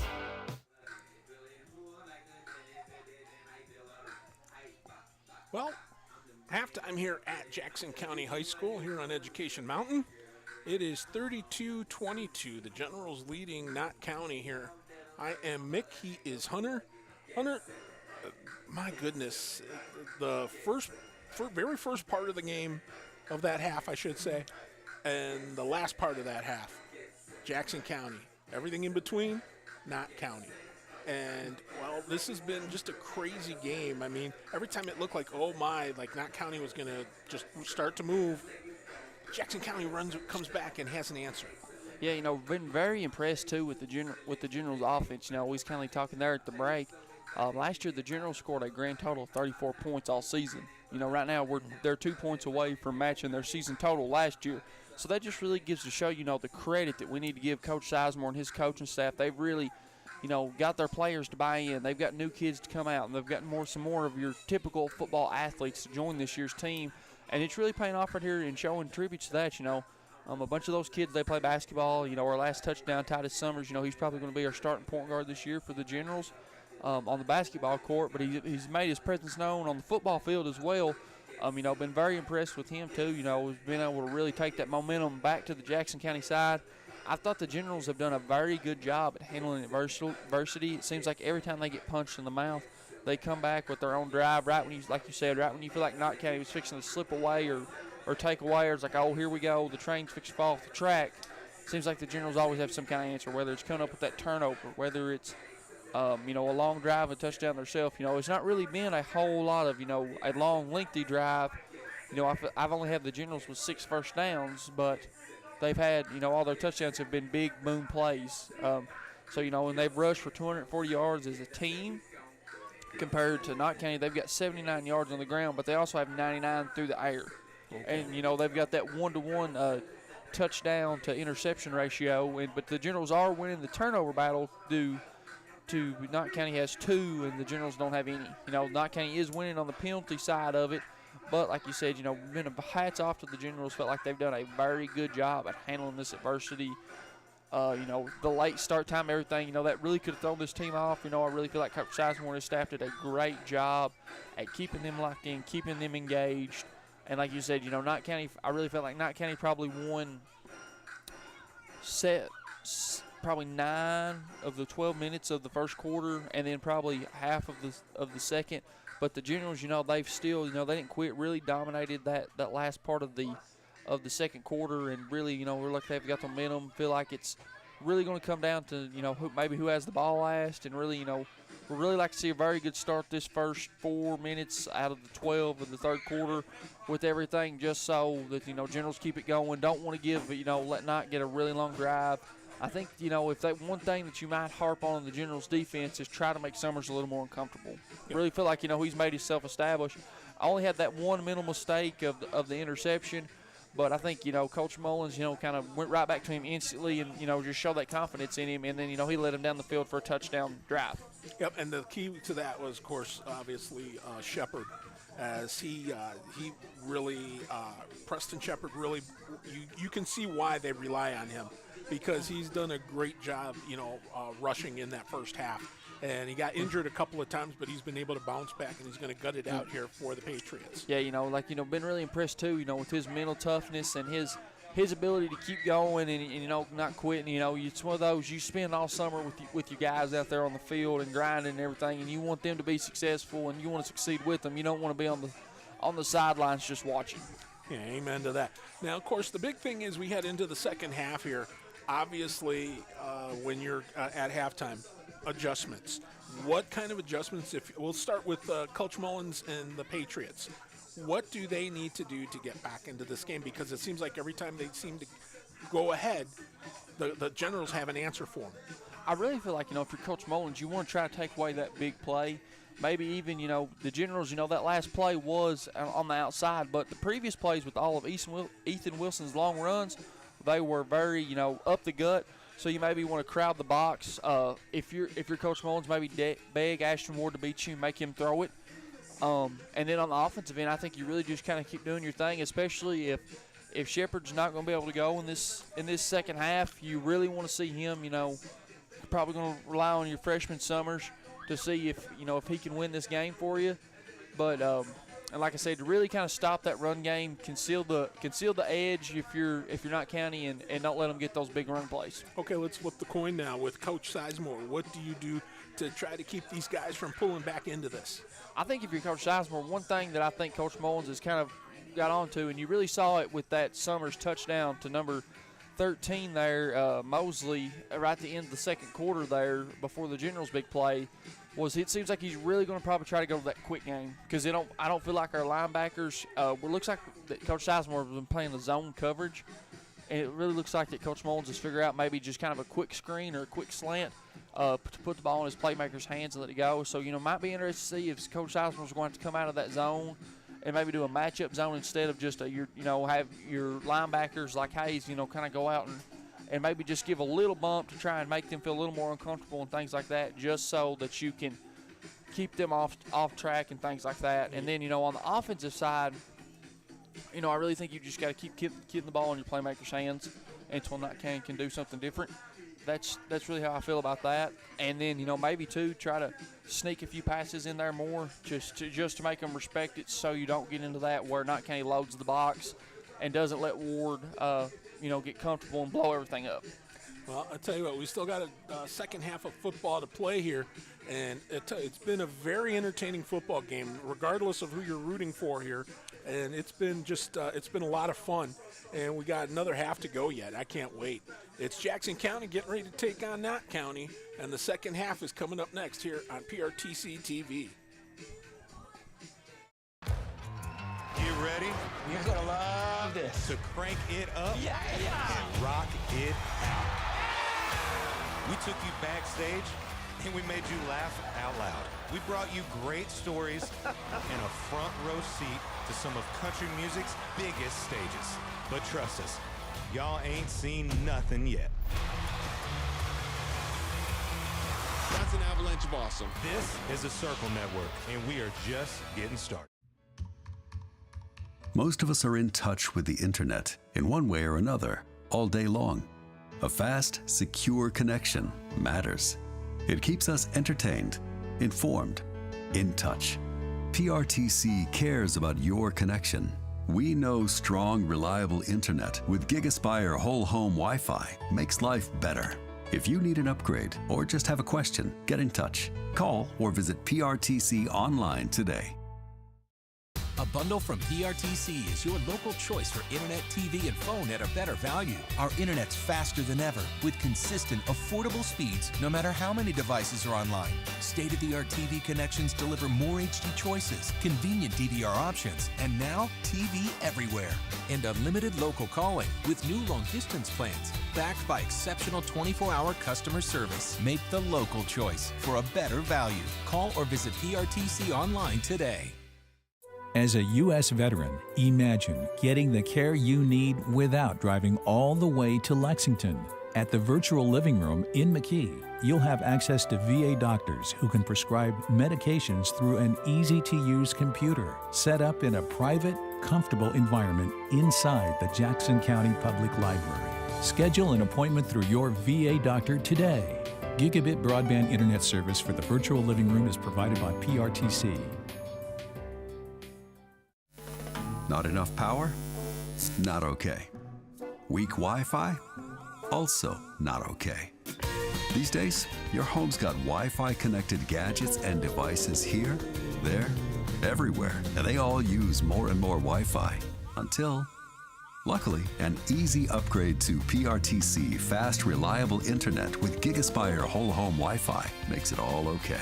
Call or visit PRTC online for a great upgrade offer today. Fiber-powered internet from PRTC is fast, crazy fast. Experience crazy fast internet speeds from PRTC with reliable downloads up to 1 gig. Now you can surf, stream, game, chill with speed to spare. And with our new GigaSpire Blast, you'll enjoy the ultimate Wi-Fi experience everywhere in your home. Accelerate your internet. Contact PRTC to sign up or upgrade your internet today. There are lots of small reasons to have home phone service, and one very big one. 911 emergency location.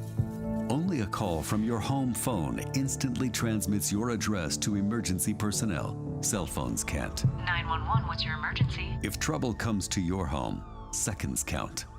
PRTC Home Phone helps first responders do their job. It's a small price to pay for what you can save. Located in the Jackson County Regional Industrial Park in Annville, Kentucky, the Jackson County McKee Industrial Development Authority helps companies and communities win. It is and always will be our mission to recruit new business and industry and support the people in our region. We want the people and industry to stay in Jackson County, and here's why. We offer workforce information and training, business planning for new and existing businesses, the fastest broadband in Kentucky, state-of-the-art facilities, and financial assistance and tax incentives. All of this with a rich culture of communities that care. We were just announced as a certified work-ready in progress area. What does this mean for Jackson County? It means that we're ready to go to work with a diverse, skilled, and dedicated workforce. We now have a prime 22-acre construction-ready location just off the newly constructed Highway 30 and only 18 miles from I-75. Close enough, yet far enough. We're Kentucky's advanced manufacturing hub.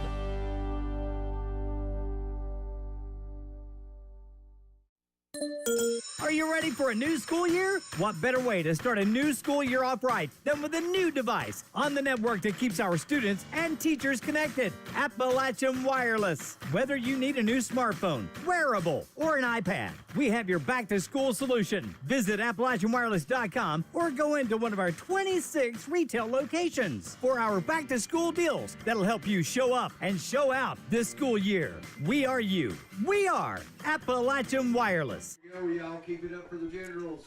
Third quarter set to begin here in Jackson County as the Generals lead Knott County by a score of 32-22. My name is Mick Gonzalez. I thank you all so much for inviting me in here to broadcast this football game, of course, along with my broadcast partner, Hunter Carroll, the great Hunter Carroll. He's really been a big help to me, and I really am grateful for that. Hunter, we talked about the two teams making adjustments. Of course, Knott County will get the ball to start the second half. From a General's perspective, because that's what we have here, is the fact that you want to get off to a good start, regardless of offense or defense. You want both your sides of your football. You want to get off to a good start because you don't want to allow the Patriots to have any momentum to speak of, because that could hurt you. Yeah, you really don't when you kind of, give them that big play and get right in. If you're the Generals right here, you'd love a 3-and-out, or you may even see Coach Sizemore may try to come out and put the final nail in the coffin right here and try another squib kick and get the ball back. And if the Generals can punch it in, really get Knott County on their heels. Here is the kick to start the second half, and again, another chip shot. Man, get the sand wedge out. If you're a golfer, man, just get the sand wedge out and try to chip one in over the midfield stripe, and they do. And, well, it'll be 1st and 10 here for the Patriots. They'll have the ball, looks like at their own 47. So field position has not been a problem for either of these teams. No, that's not really been a problem. It kind of seems like both coaches had the same idea, trying to catch the other team sleeping.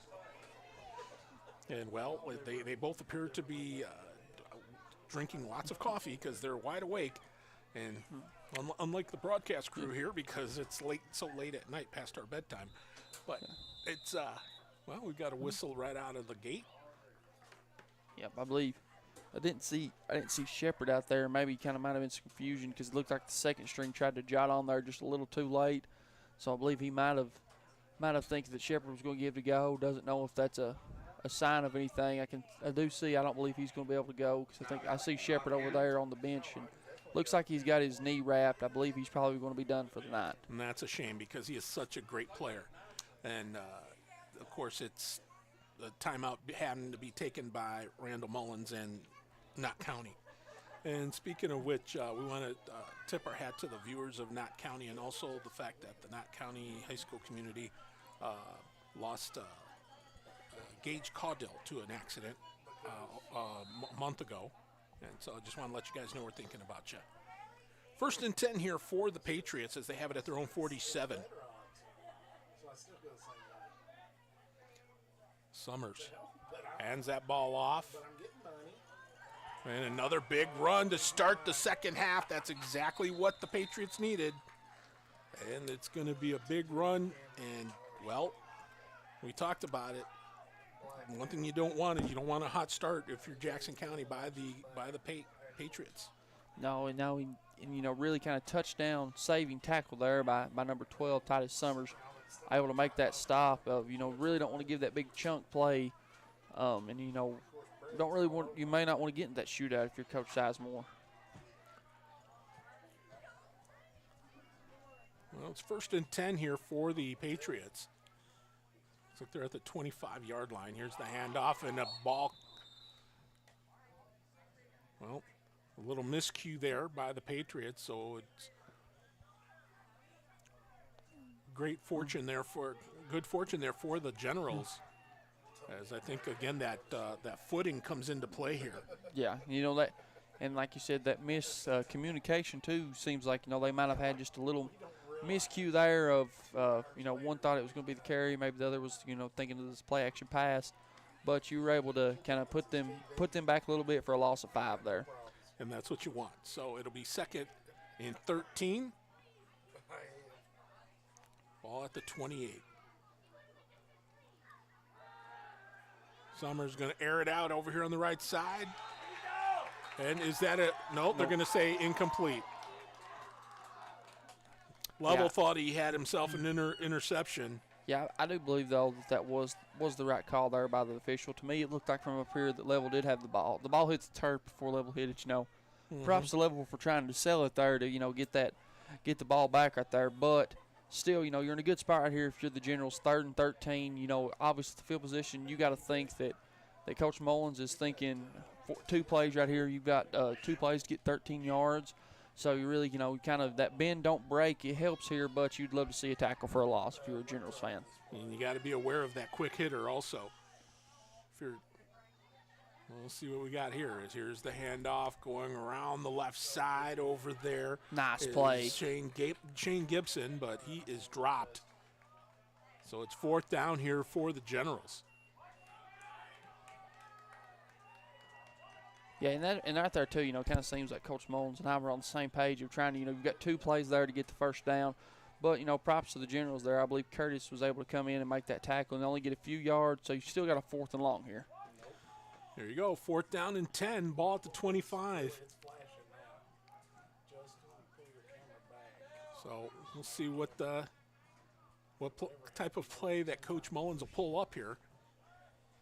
I think with 10 yards to go, I would think it would be a quick hitter. Yeah, you're probably thinking that quick hitter, or one thing that I really felt like they had a lot of success with last time was the little screen, that little halfback screen. You might look for that right there here too. And I think you're right. Here comes now Summers rolling out to his right. Tosses Didn't get it. Nope. So it's a turnover on downs here and a great stop here by the Generals. So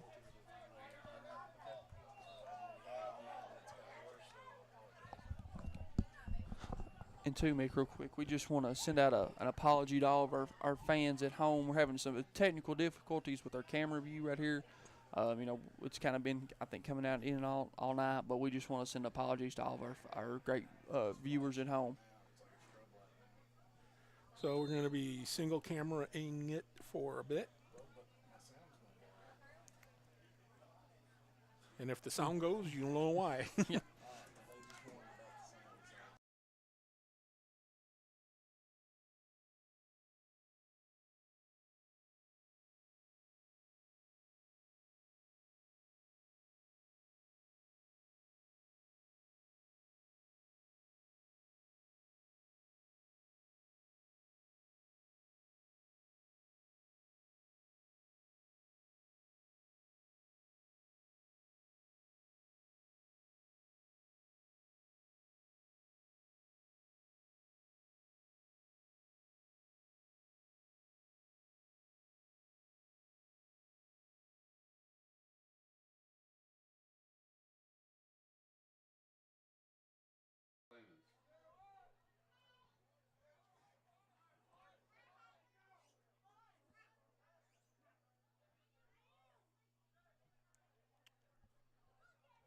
Looks like we've got an injured Knott County Patriot down there. I believe we have our sound back as well.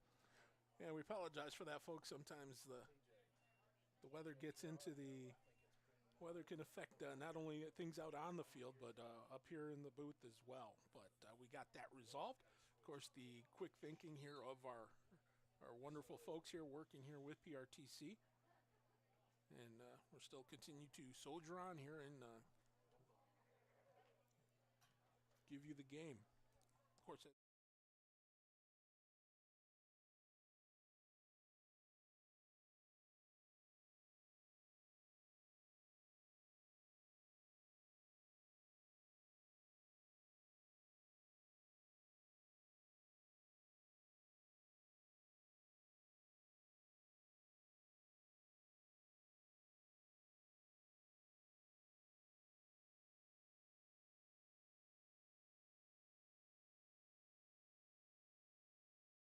go, Wilson. They go up the 6. gut there. Ethan Wilson takes it home for the touchdown. Touchdown, Generals. Touchdown, Jackson County. Wilson. A great run there of 15 yards by Ethan Wilson. He has been the workhorse tonight for the Generals. He sure has. Really, kind of a very positive game here for him. He's a kid who's really endured a lot as a general, just because of everything that he's had to do. Had the winless season last year and everything like that. Looks like this may be coming back. Don't know. Coach Mullins seems upset about something. I don't get it. Well, we'll see what's going on here. Something unsportsmanlike. He's pretty heated over there with one of the officials, the side judge. We'll see what the referee's going to get involved.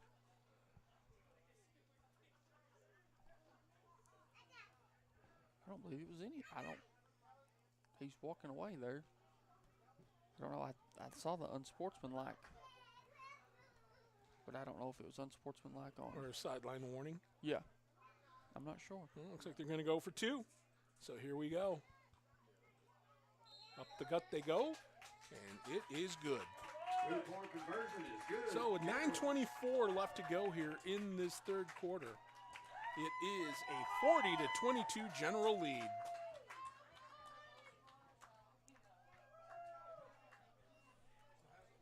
Yeah, very nice, kindly flip there by the Generals. Really felt like, you were having that trouble with them driving Knott County, and then you were able to get that forced stop and really kind of flip the field and everything like that. So, very, very nice there by the Generals. Tell you what, that's just what they needed, and who it really benefits. Talking strictly from a Jackson County perspective, the fans. They've waited a couple of seasons now for this to be able to taste some success on the field. You mentioned earlier they've scored more points in this game than they did in the entirety of last football season.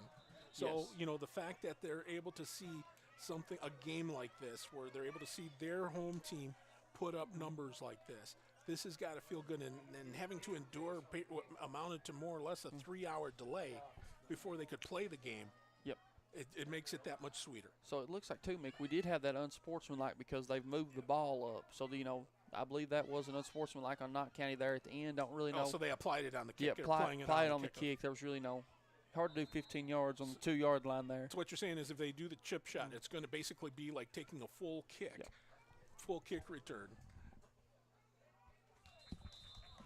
And oddly enough, the Patriots will have their worst start of field position. Okay. Yeah, really pinned Knott County deep there. And, again, just to apologize, too, to our fans at home. We've lost our clock, but we will try to keep – Mick and I will try to keep you updated as much as we can. We got about 9 minutes left here in this third quarter. Yep, 9:23 exactly. So it'll be 1st and 10 here for the Patriots.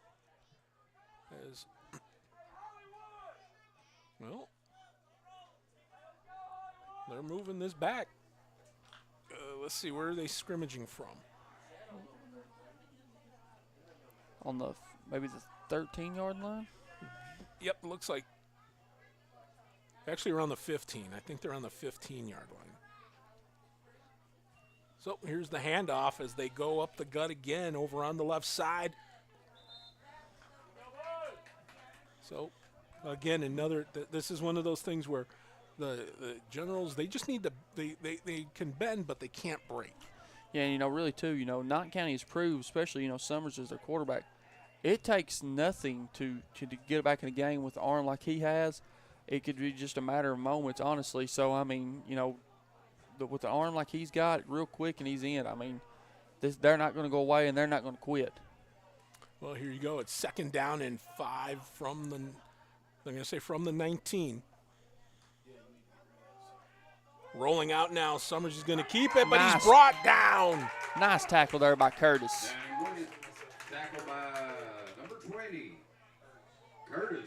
So Gage Curtis with the big stop. And that'll we'll see where they spot that ball. I think they might get Curtis here for a horse collar. Yeah.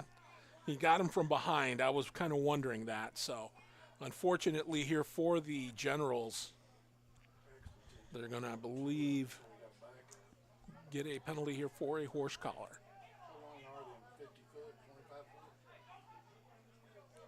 No, I don't believe they got horse collar. I believe it was unsportsmanlike. It looks like they're signaling. Each team's getting unsportsmanlike.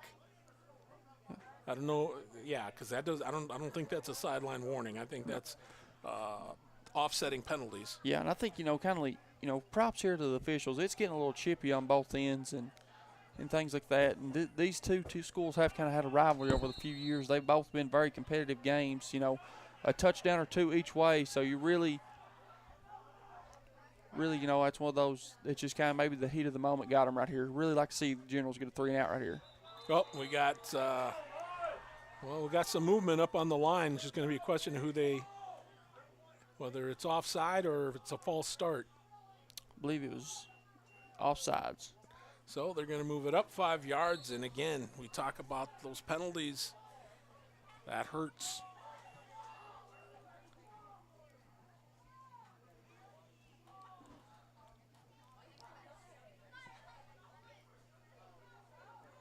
So that should make it 3rd and 3. Ball out near the 20-yard line. Summers hands the ball off over on the left side, and the Generals defense converges. And they stop that one and bring it to a halt. So that'll make it 4th down.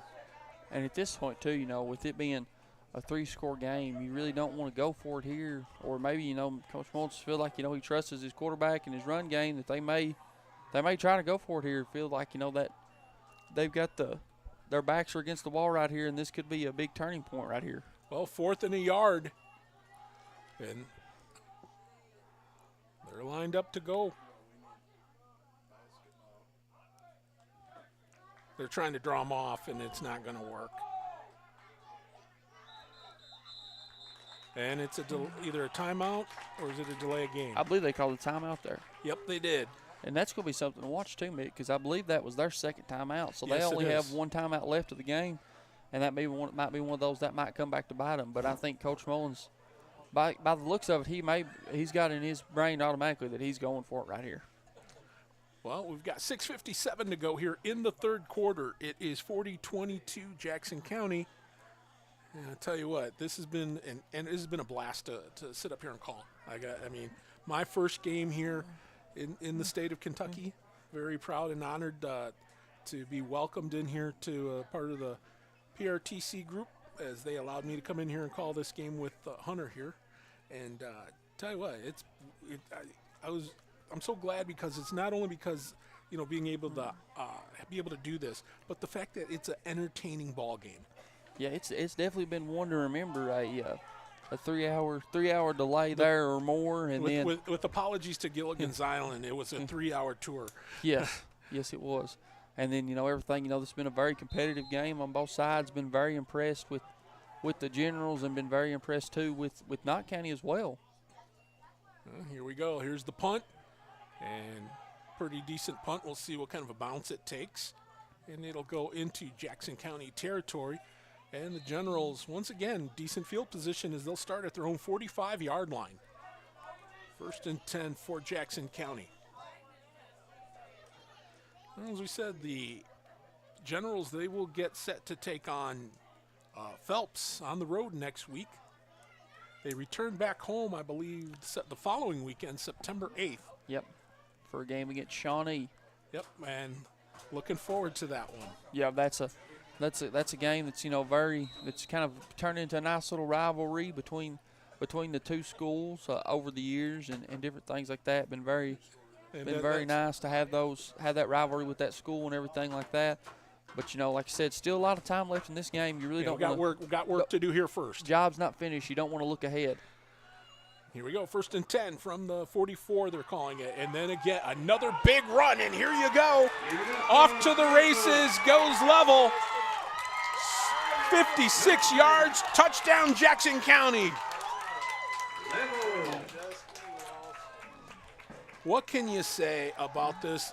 And not only these guys running the ball, but we've got to give some love to the Buffet boys up front. The offensive line has been creating spaces here for these guys, for Ethan Moore, for Level, for these guys to run that football. Yeah, you can't. I mean, you got to give all props to those kids. You know, like we said, a lot of these kids, especially on the line, have really, have endured quite a bit over the years and everything with this, that, and the other. But props. It really feels like things are starting to really come together for this general team. Well, they will line up again and go for 2. Here you go. Here's the handoff. They Ball's drive out. forward. They lose the football, and don't think they got it. Nope. So, with 6:35 to go here in the third quarter, the 56-yard touchdown run by Level makes it 46-22. There's so many great things about life in gig country, and PRTC is proud to be one more. A local internet provider with all the speed and reliability your family needs, backed by hometown service and support. Whether you need to just check email or power multiple Wi-Fi devices all over your home, we've got the right package for you. Stop by one of our friendly offices, give us a call, or visit us online to learn more. PRTC, your local internet connection.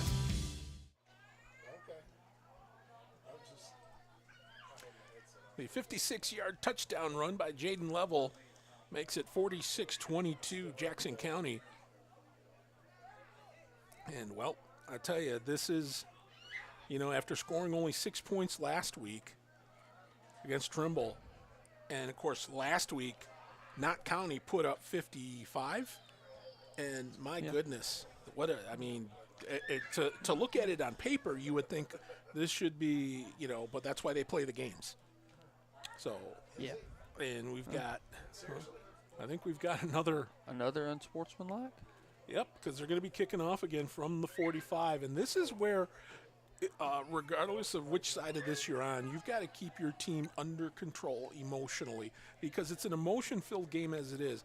But you also have got to be careful, because this is where penalties get handed out, and then eventually you keep this up, kids can get thrown out of the game. There can be suspensions if you let it go too far. Yeah, and like you said, Mick, one thing you don't want this to do is cause turmoil over into the next week, because I believe it is, in KHSA, if a player is to get thrown out, they will have to sit out at least the first half of the next game, and that's not, counting the school rules or the coaches' rules or anything like that. So you really it's one of those, you've got to keep your composure and be level-headed. No one likes to lose or anything like that, but you've got to keep your composure here. And, well, we'll see, again, another deep kick via the pooch. And the referee right now talking with head coach Nick Sizemore. And, looks like, I see the referee running in. Looks like he's ready to go as he whistles it. And here we go. Another L wedge as it's chipped over to the corner. And great coverage there by the Generals, as the Patriots will scrimmage 1st and 10 from their own, looks like 27-yard line, perhaps 26. Well, no, they'll spot it on the 25. So 1st and 10 from the 25 here for the Patriots, with 6.5 minutes to go in the third quarter. We appreciate those of you. It's after the midnight hour here on the live broadcast, so we appreciate all of you that have stuck with us here throughout this. We didn't get started till after 10 p.m. local time. So, or as we say, West Coast, 7 p.m. the West Coast time. Playing some West Coast after dark football here. Here's the snap. Trimble hands it off. Really nice coverage there by Roseboro. Yep, I thought he was going to hand it off, and he faked me on that one, so I give him full props. So that one does not go. It is 2nd and 10. Yeah, and you know that's right now. If you're Coach Mullins, that's probably that's going to be your way back into this game with the passing game and things like that. And Summers has proven he's got the arm to do it. That's just something that they're going to have to do if they want to be able to get back in this game, is get those big chunk plays, get in the end zone in a hurry and get those stops and maybe force a few turnovers. And that offensive line has played pretty well for Knott County. You got to give them their due. Yeah, and too, I can't remember of a sack that they allowed, or I know there's been a few QB pressures, but there's they've not really got to Summers yet, unless he was it was a design run. So that's props to your Generals and your Knott County offensive line for really keeping that wall intact and keeping their quarterback upright. So that one does not go, so that'll make it 3rd down. So 3rd and 10. This clock has stopped with 6:19 to go here in the 3rd. Big play here for the Patriots. 2 receivers out left. Here's the fake, and keeping it now is Summers. He's going to run with it, and he's going to pick up the 1st down on that. He was able to dive forward. Got just enough for the 1st down, so he'll move the sticks. That was a smart play there because everyone was expecting a pass. Yeah, really nice kind of there of that QB draw. Really looked like they was going to do another play action pass, but Summers decided to tuck it and was able to get the 1st down. Really caught the Generals off guard there, because it really feels like they've been running to that left-hand side all night, and then Summers comes back to the right. Yeah, us old people up here, because I'm a lot older than you are, us old people call those plays the bootleg. Well, that's what I was thinking. But but he did tuck it. You're right. Everything you said was right. I'm just saying I'm old school. Here's the handoff on the left side, and oh my goodness, they get it into Jackson County territory, and it'll be dropped. Gets all the way to about the 45-yard line thereabouts. So a good run again here by the Patriots. Didn't get to see who it was that carried that ball. I believe it was Gibson, number 1. Gibson? Okay, yep, Shane Gibson. And it will make it 1st and 10 here for the Patriots as they are in general territory with 5:32 to go. It'll be 1st and 10 Patriots at the general 45-yard line. Yeah, nice, and not really nice play there too by Summers to be able to wrap Gibson up and really kind of contain that as much as he possibly could versus what it had already begun. Again, this is one of those things where if you're the Generals defense, you can bend, but you don't want to break, and they've got to get some stops. Yeah, and there's still too, there's a whole lot of time left in this game. You've got this. You're looking at about 17 and a half minutes left. We've got 5 minutes left in this, 5.5 minutes left in this 3rd quarter. Yeah, so this is not, you can't take your foot off the gas. You do not need to be in that idle of we've already got this one in the bag. No, not at all, and especially because the Patriots have an explosive offense. We've seen them make some big plays here, some great runs. Now, granted, they've lost their key runner, Shepard, but they still got other weapons there that they can use. So here we go, 1st and 10 for the Patriots from the general 45. Over the middle, its pass is it complete? No, I believe he dropped it. Did he drop it? Okay, Yep. It was intended there for Michael Gibson, but that play was broken up, so that'll make it 2nd and 10. Yeah, really nice job there too by Clemens to get that kind of that QB pressure, and then props to number 60, Nick Hayes, for being able to get that deflection or kind of making I believe it was number 2, Gibson, feel uncomfortable with that and causing that incompletion. That stops the clock with 5:13 to go here in the 3rd quarter. 24-point lead here for the Generals, as it is 2nd and 10 here for Knott County.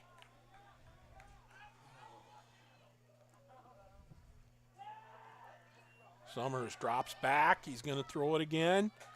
That one was broken up and knocked down, and just all kinds of didn't work.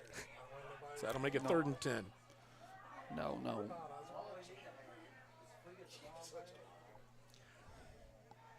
Clock is stopped with 5:09 to go.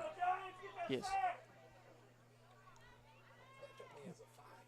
And, you know, right to here, thinking where you're at on the field, if you're Coach Mullins, you've probably got 2 plays in your back pocket that you'd like to get this first down. Well, especially with, you know, the scoring. If you get a 3-and-out right here, or you punt the ball away and the Generals get a score, do you pin them deep in their own end? And it's one of those, if they do score, though, it might be out of reach for the Patriots. Well, we'll see what happens here. They've still got a lot of football here to play. 3rd and 10. Summers rolls out to his right. He's going to throw it. And knocked away. Great defensive play by Level. And do really smart play there, too, by number 66, Will Rose, and number 3, Ashton Clemens, of not trying to get that last little second hit on Summers as he threw it, just to get rid of to avoid that late hit on the quarterback and roughing the passer. That's called discipline. You're right. 5:01 to go here in the 3rd quarter. So it's 4th down, 10 to go. And yeah, the big question: do you pin them deep, or do you go for it? I really feel like, to stay in the game, you're down at least multiple possessions right here. Probably you're looking at 4-down territory. And looks like you're gonna get your wish. And now Summers, he's gonna try and run with that, but he's gonna be stopped short. So he'll make it about as far as maybe the 41-yard line. They'll probably spot it at the 40. Really nice tackle there too by Aiden Collins there. We haven't really called his name a lot tonight, but I know he's been in there on several plays and really disrupting everything. Nice tackle there by him. So a turnover on downs here. A great defensive play here for the Generals as they'll take over 1st and 10 at their own 41-yard line. 4:54 left to go in the 3rd. And again, as you said, the Generals can't afford to take their foot off the gas. This Patriots team, while they're down, they're not out, and they've got the weapons that they can come back. Yes, absolutely. And like I said, this is one of those you can't take your foot off the gas. As they try to go up the middle, this time nothing doing. As several Patriots in on that stop.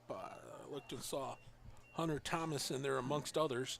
Yeah, and right now, too, maybe one thing, if you're Coach Sizemore, that you might try to do, obviously this game is not over by any means, but you might even try to get some confidence here for Ward. Just, maybe try and get that pass game going just a little bit. Try to give him that little confidence and that ability, because right now you really don't need the pass game, but there's going to be a time this season where you're down and you're going to need your quarterback to go down and get you a game-winning drive. So, might look to see if Coach Sizemore gives him a few pass plays right here to try and get him going. Well, here you go. Off to the races they go once again. 57 yards. Touchdown, Jackson County. Well, why do you need to practice your pass plays when... In Ethan Wilson we trust. Yes. Amen. Touchdown by Wilson. 57-yard run by Ethan Wilson. And Jackson County, for the first time in, when's the last time they put up over 50 points? Is this the first time? This may be the first time in school history. So we'll check the records on that, but my goodness, this has been outstanding for the Generals. They have really came to play tonight, and Coach Sizemore drew up a big play, and again, tip of the hat to the front line. They've really created openings for these running backs to get through. Here's the 2-point conversion. And I don't think that one got through. So with 4 minutes exactly left to go in the 3rd quarter, it is 52-22. The Generals on top.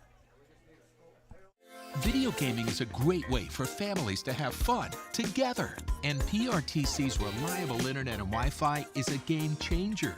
Super fast download and upload speeds up to 1 gig. And GigaSpire whole home Wi-Fi power today's most exciting games on consoles, handhelds, even VR headsets with no lag or buffering. Contact PRTC and level up to game-changing internet and whole home Wi-Fi today. 52-20 to a 30-point lead here for the Jackson County Generals. 4 minutes to go here in the third quarter. And my goodness, I think, well, the fans here for Jackson County, I don't know if they're in so much in glee as they are in shock. This is, something we really feel like it's been a long time coming for Coach Sizemore. He's really put in the work. He's been very dedicated to these kids. He's not give up on these kids or quit. Really could have resigned or anything like that after the season they had last year and everything like that. So, this is something that we feel like that's been coming. It's a whole different team than it was last year, and that's really showing tonight. And I feel like it even showed last week as well. Well, the Generals just did not get the outcome that they were wanting as a team. But, like we said, this is a whole different ball game. It's a whole different team. And, this is how you build a program with games like tonight if you can come out and win this game. And, again, you think, okay, Knott County. Knott County and Jackson County, we've said it before earlier in the game, these two teams have had some knockdown dragouts over the years. It's not been a slaughter one way and then a slaughter not the other. It's been they back and forth. They've had some really good games. And sometimes every now and then you just have a game like this where things don't go your way. And as Jackson County takes a timeout here with 3:57 to go in the third. Yeah, and like you said, too, really haven't seen, games like this really kind of be in the Generals' favor of a really kind of a dominant fashion. Really, outside of that first quarter, really feel like the Generals have won every quarter. They've been very competitive. They've handled adversity very well, I thought. Very in the past, teams like would have happened to us if we'd have got down like that. They just would have laid down and quit. And, that is not what this General team has done tonight. They have kept their heads up. They've kept fighting. They've kept battling. They've been very impressive. And they kept working. And they kept working, and they've stuck together, too. They've kept their composure. Had a few mental mistakes, but, at the moment, they still have not had it yet to have a turnover. And I feel like that's very crucial. Yep, and the fact that, they've scored on – they were able to convert one of the turnovers into points is the fact that also you have to realize, too, Knott County has scored 22 points. In a lot of instances, that's enough to win a game. Yeah, and you got to think, too, that turnover really a momentum swing from the standpoint of you were being from up, I believe it was up 4 to then going to being up 10 with that turnover. Summers had trouble over there with the ball and ended up losing some yards. But yeah, you're right. The thing is that, anytime you can create, and again, the big blow to me, the one that really hurt Knott County was when they were driving and they were right at the goal line and they fumbled the ball. That, to me, even though the result of it was Jackson County didn't score, they had to punt, but still, the fact remained is that they kept Knott County off the scoreboard and they killed that momentum that Knott County had at that point. Yeah, and too, you really give credit to that one, but as well, Nick Hayes' interception there, they were driving as well there, and he really kind of took the air out of it, and then that led to points. And that's what you want, when you can do something like that and lead to points. That's what it's about, and I think that's to me where, especially I think to me also the last play of the game of the half, getting Ethan Wilson in there, that to me that really hurt. It took the wind out of Knott County sails because they had gone in and scored with only 7 seconds to go. Yep, and I mean that really, because like you said, you and I both during the break were saying, well, you're up 2, but Knott County does get the ball to start the second half going into the half, but then instantly, Summers not. Oh, are they going to give it to him? Oh. Thought Summers, just speaking of that, thought Summers had the interception right there. But, really nice play there by Summers. Even though he wasn't able to keep his feet in bounds, really nice play. But, Summers almost picked off Summers. Yeah, Summers almost picking off Summers. But that was a very nice sequence there and everything like that. But, like I said, 4th and 19 here. But, like I said, just been very proud of this General team and everything that they've done as a whole. And I think, looks like Nick Hayes was shaking up, and I believe he's begging to go right in right now. But I believe Coach Sizemore kind of sees that we've got about 2 minutes left in this third quarter. And, with us being up as many as we are, it's kind of I think it's maybe if this was a closer game that they would send him back in there. But I think, maybe just keep those rest up for next week. Well, not only that, but if he rests up and can go back into the game later. Here's the punt. This one will be grabbed at the 35-yard line. And here we go. Over midfield. One man to beat. He's got tacklers. He's got blockers. And say goodbye. 65 yards. Touchdown, Jackson County. Touchdown, Generals.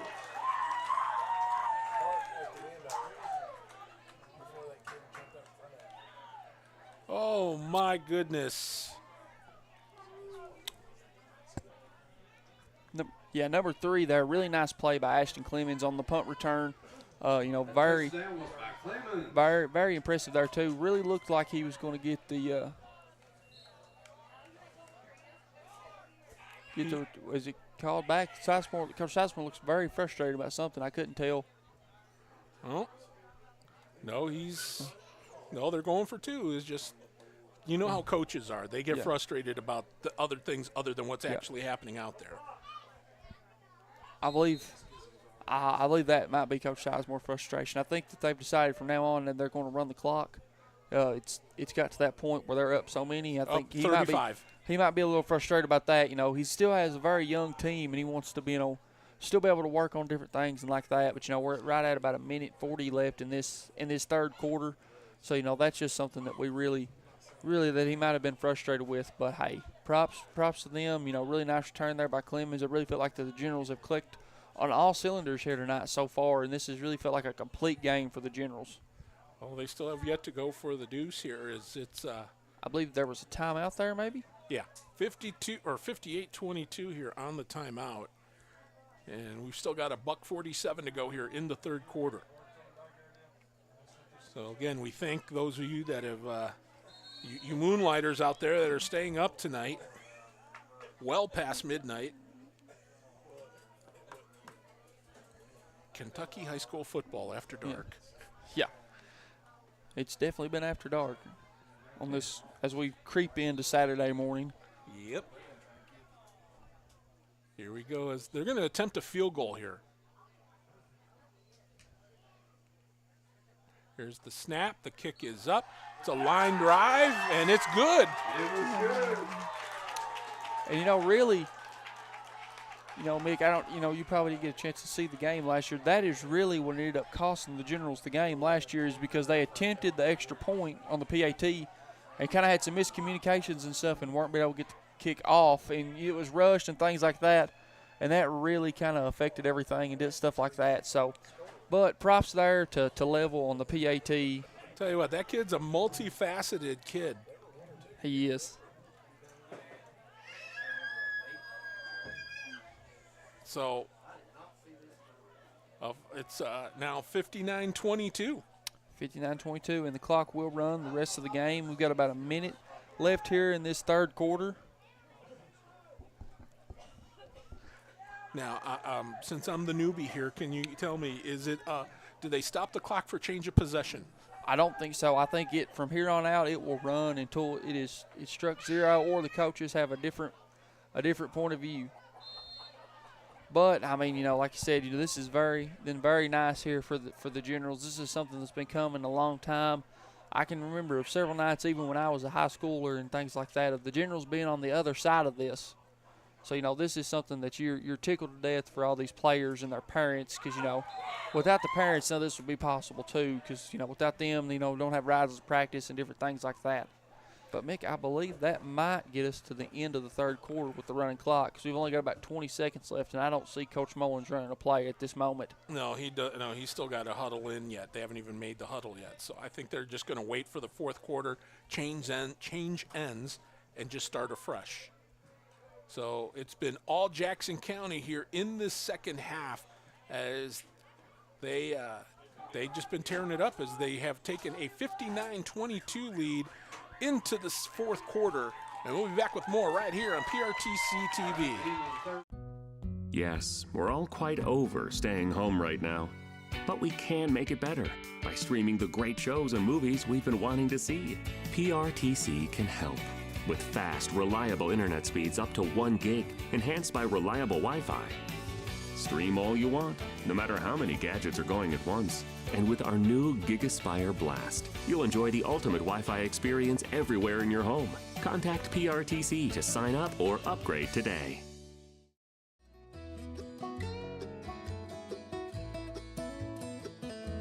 Join us for an amazing night of music as the 2023 Jackson County Fair welcomes the Lonesome River Band.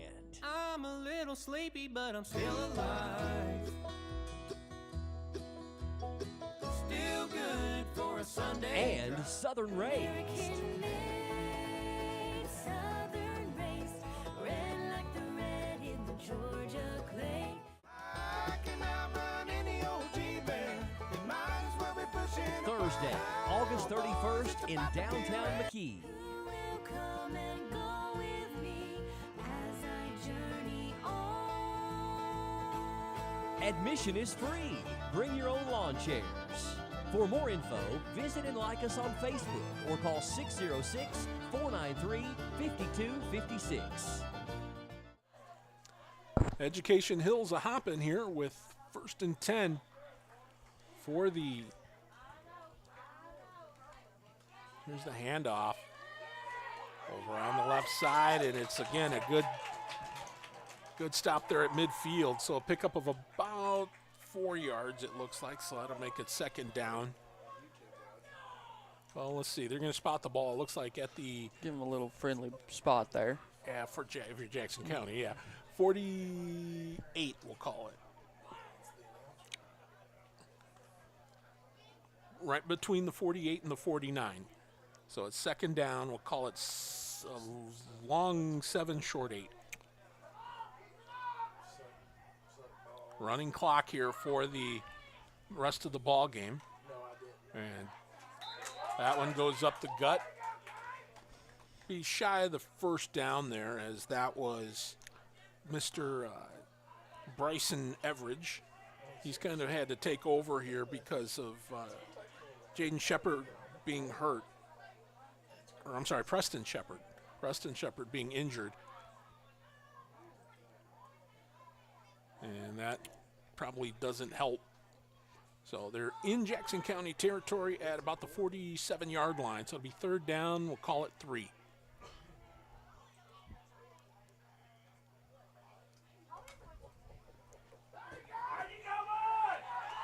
My goodness.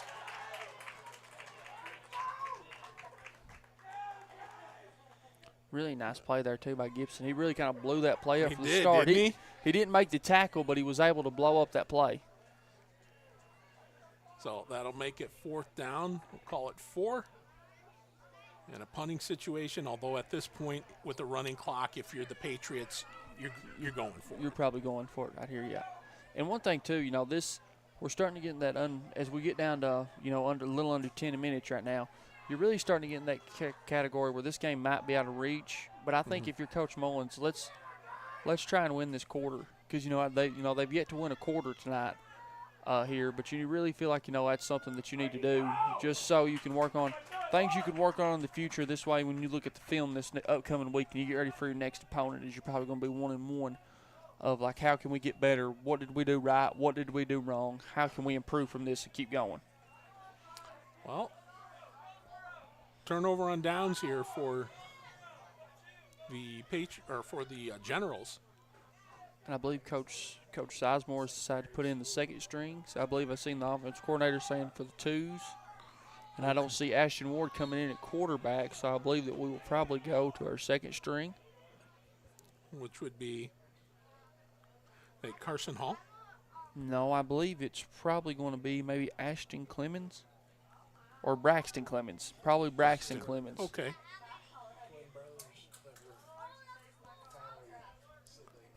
So it'll be 1st and 10 here for the Generals as. Yep, you're going to go Braxton Clemens under center here.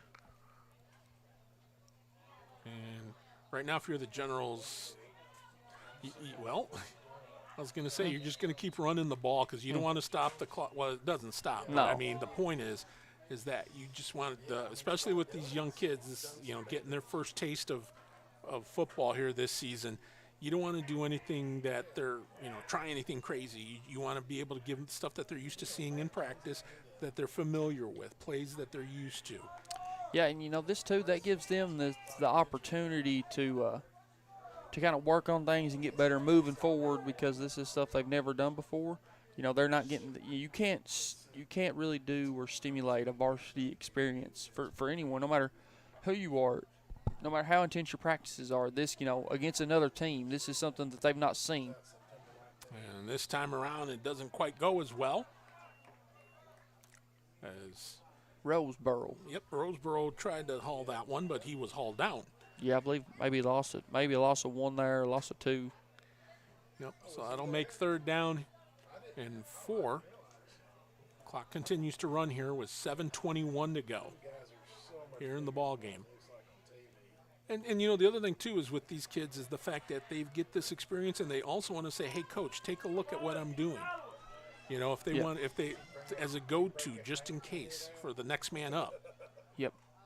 Here's the handoff, and that one is blown up in the backfield, so it'll be a punting situation here for the Generals. Under 7 minutes here left in the game. Yeah, and you really got one thing I've been very impressed with, especially with Knott County, is they've not quit. No, they haven't. They've not laid down. They're still playing very hard. Want to give props to them too. Today wasn't their day. However, though, there's another day. They've got a game next week. So that's something too that you're very, very impressed with from a standpoint of Knott County not quitting. They've not laid down, and they still want to try and get this ball in the end zone. 4th down punting situation.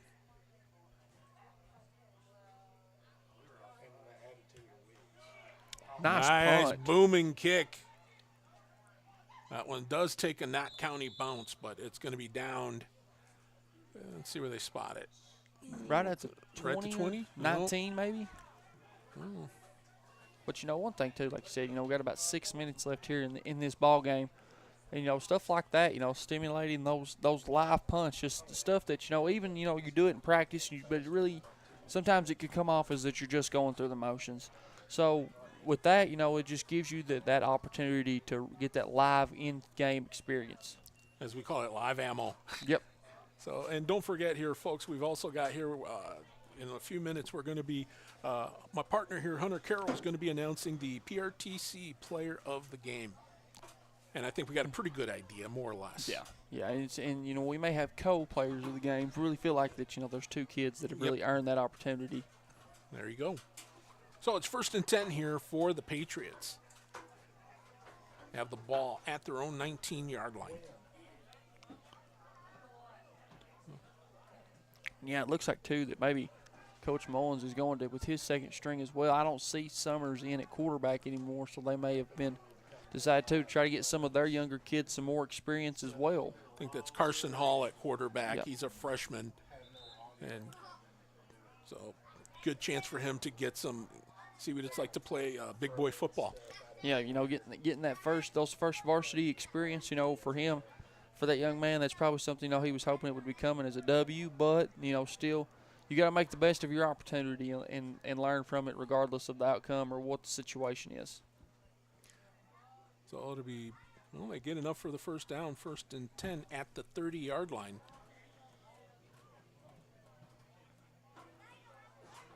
Clock continues to run here. We're coming up on 4:15 to go.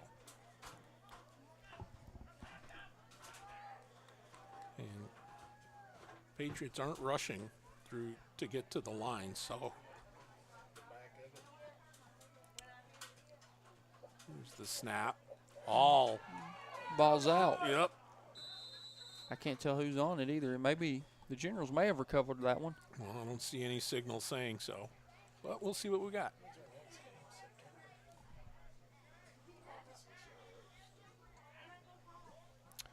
Yeah, and too, like you said, the kind of looking ahead to next week's or these next contests we've got.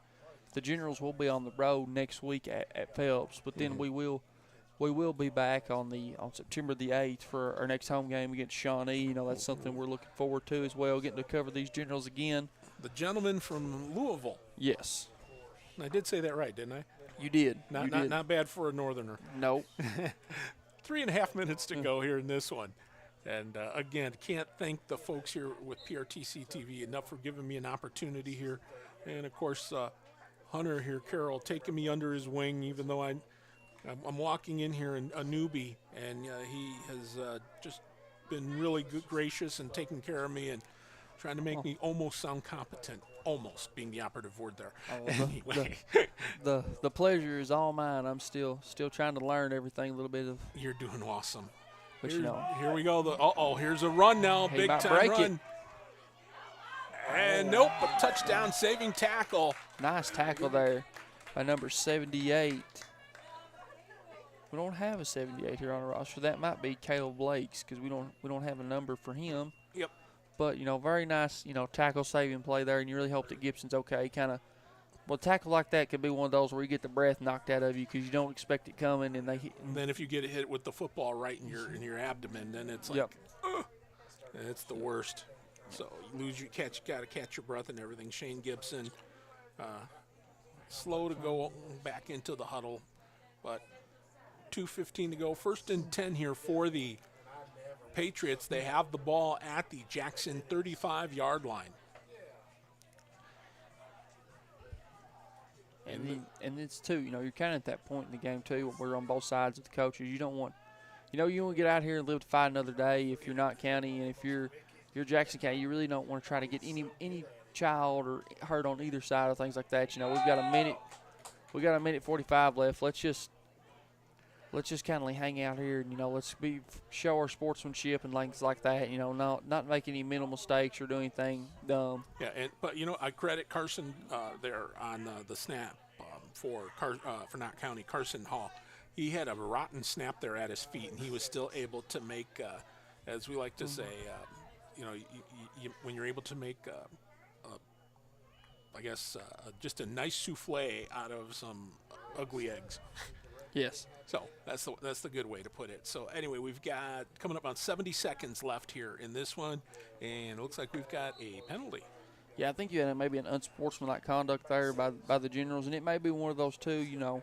Let's give some of our younger Generals the benefit of the doubt. They may have kind of had that mental mistake, not trying to trying to get that shot in, but not meaning to by any means necessary at all. But it's still one of those. It's just that's just things like that or something that you try to avoid moving forward. As we got 43 seconds here, Mick, I'll just go ahead and give our co-PRTC players of the game. We had here we go. We'll do it right after this play here. Is that ball, it goes incomplete. So now, as you were saying, sir. We have two, PRTC players of the game. First, number 18, Ethan Wilson. He's kind of made his presence been known so far. He, had him with a 262 rushing yards and 5 touchdowns. And then we also had Jaden Level. Had him with 108 rushing yards and 2 touchdowns. And without those two kids, it's a whole different game. And I don't know if you saw it right there on our camera. Nick Sizemore getting the Gatorade shower for the first time this year. That is Coach Sizemore's first career win as a head coach for the Jackson County Generals. Well, congratulations to the Jackson County Generals, and they come out on top here with a 59-22 victory over the Knott County Central Patriots. Well, partner, it was good to do business with you here. I'm looking forward to September 8th. And we will do it again. And by the way, too, before we go to all of our people at home, this is actually the Generals' first home win since 2019. So a lot of things moving up and a lot of things to look forward to if you're a Generals fan. And we'll see you guys again on September the 8th. Hey, for all the group here, Mark Sulfridge, of course, and our camera guys, TJ and Justin, all the crew here in the booth, thank you so much for all your help. I'm Mick. He is Hunter. We're saying good night here from Jackson County High School. Your final once again. The Generals 59, the Patriots 22. You've been watching high school football right here on PRTC TV.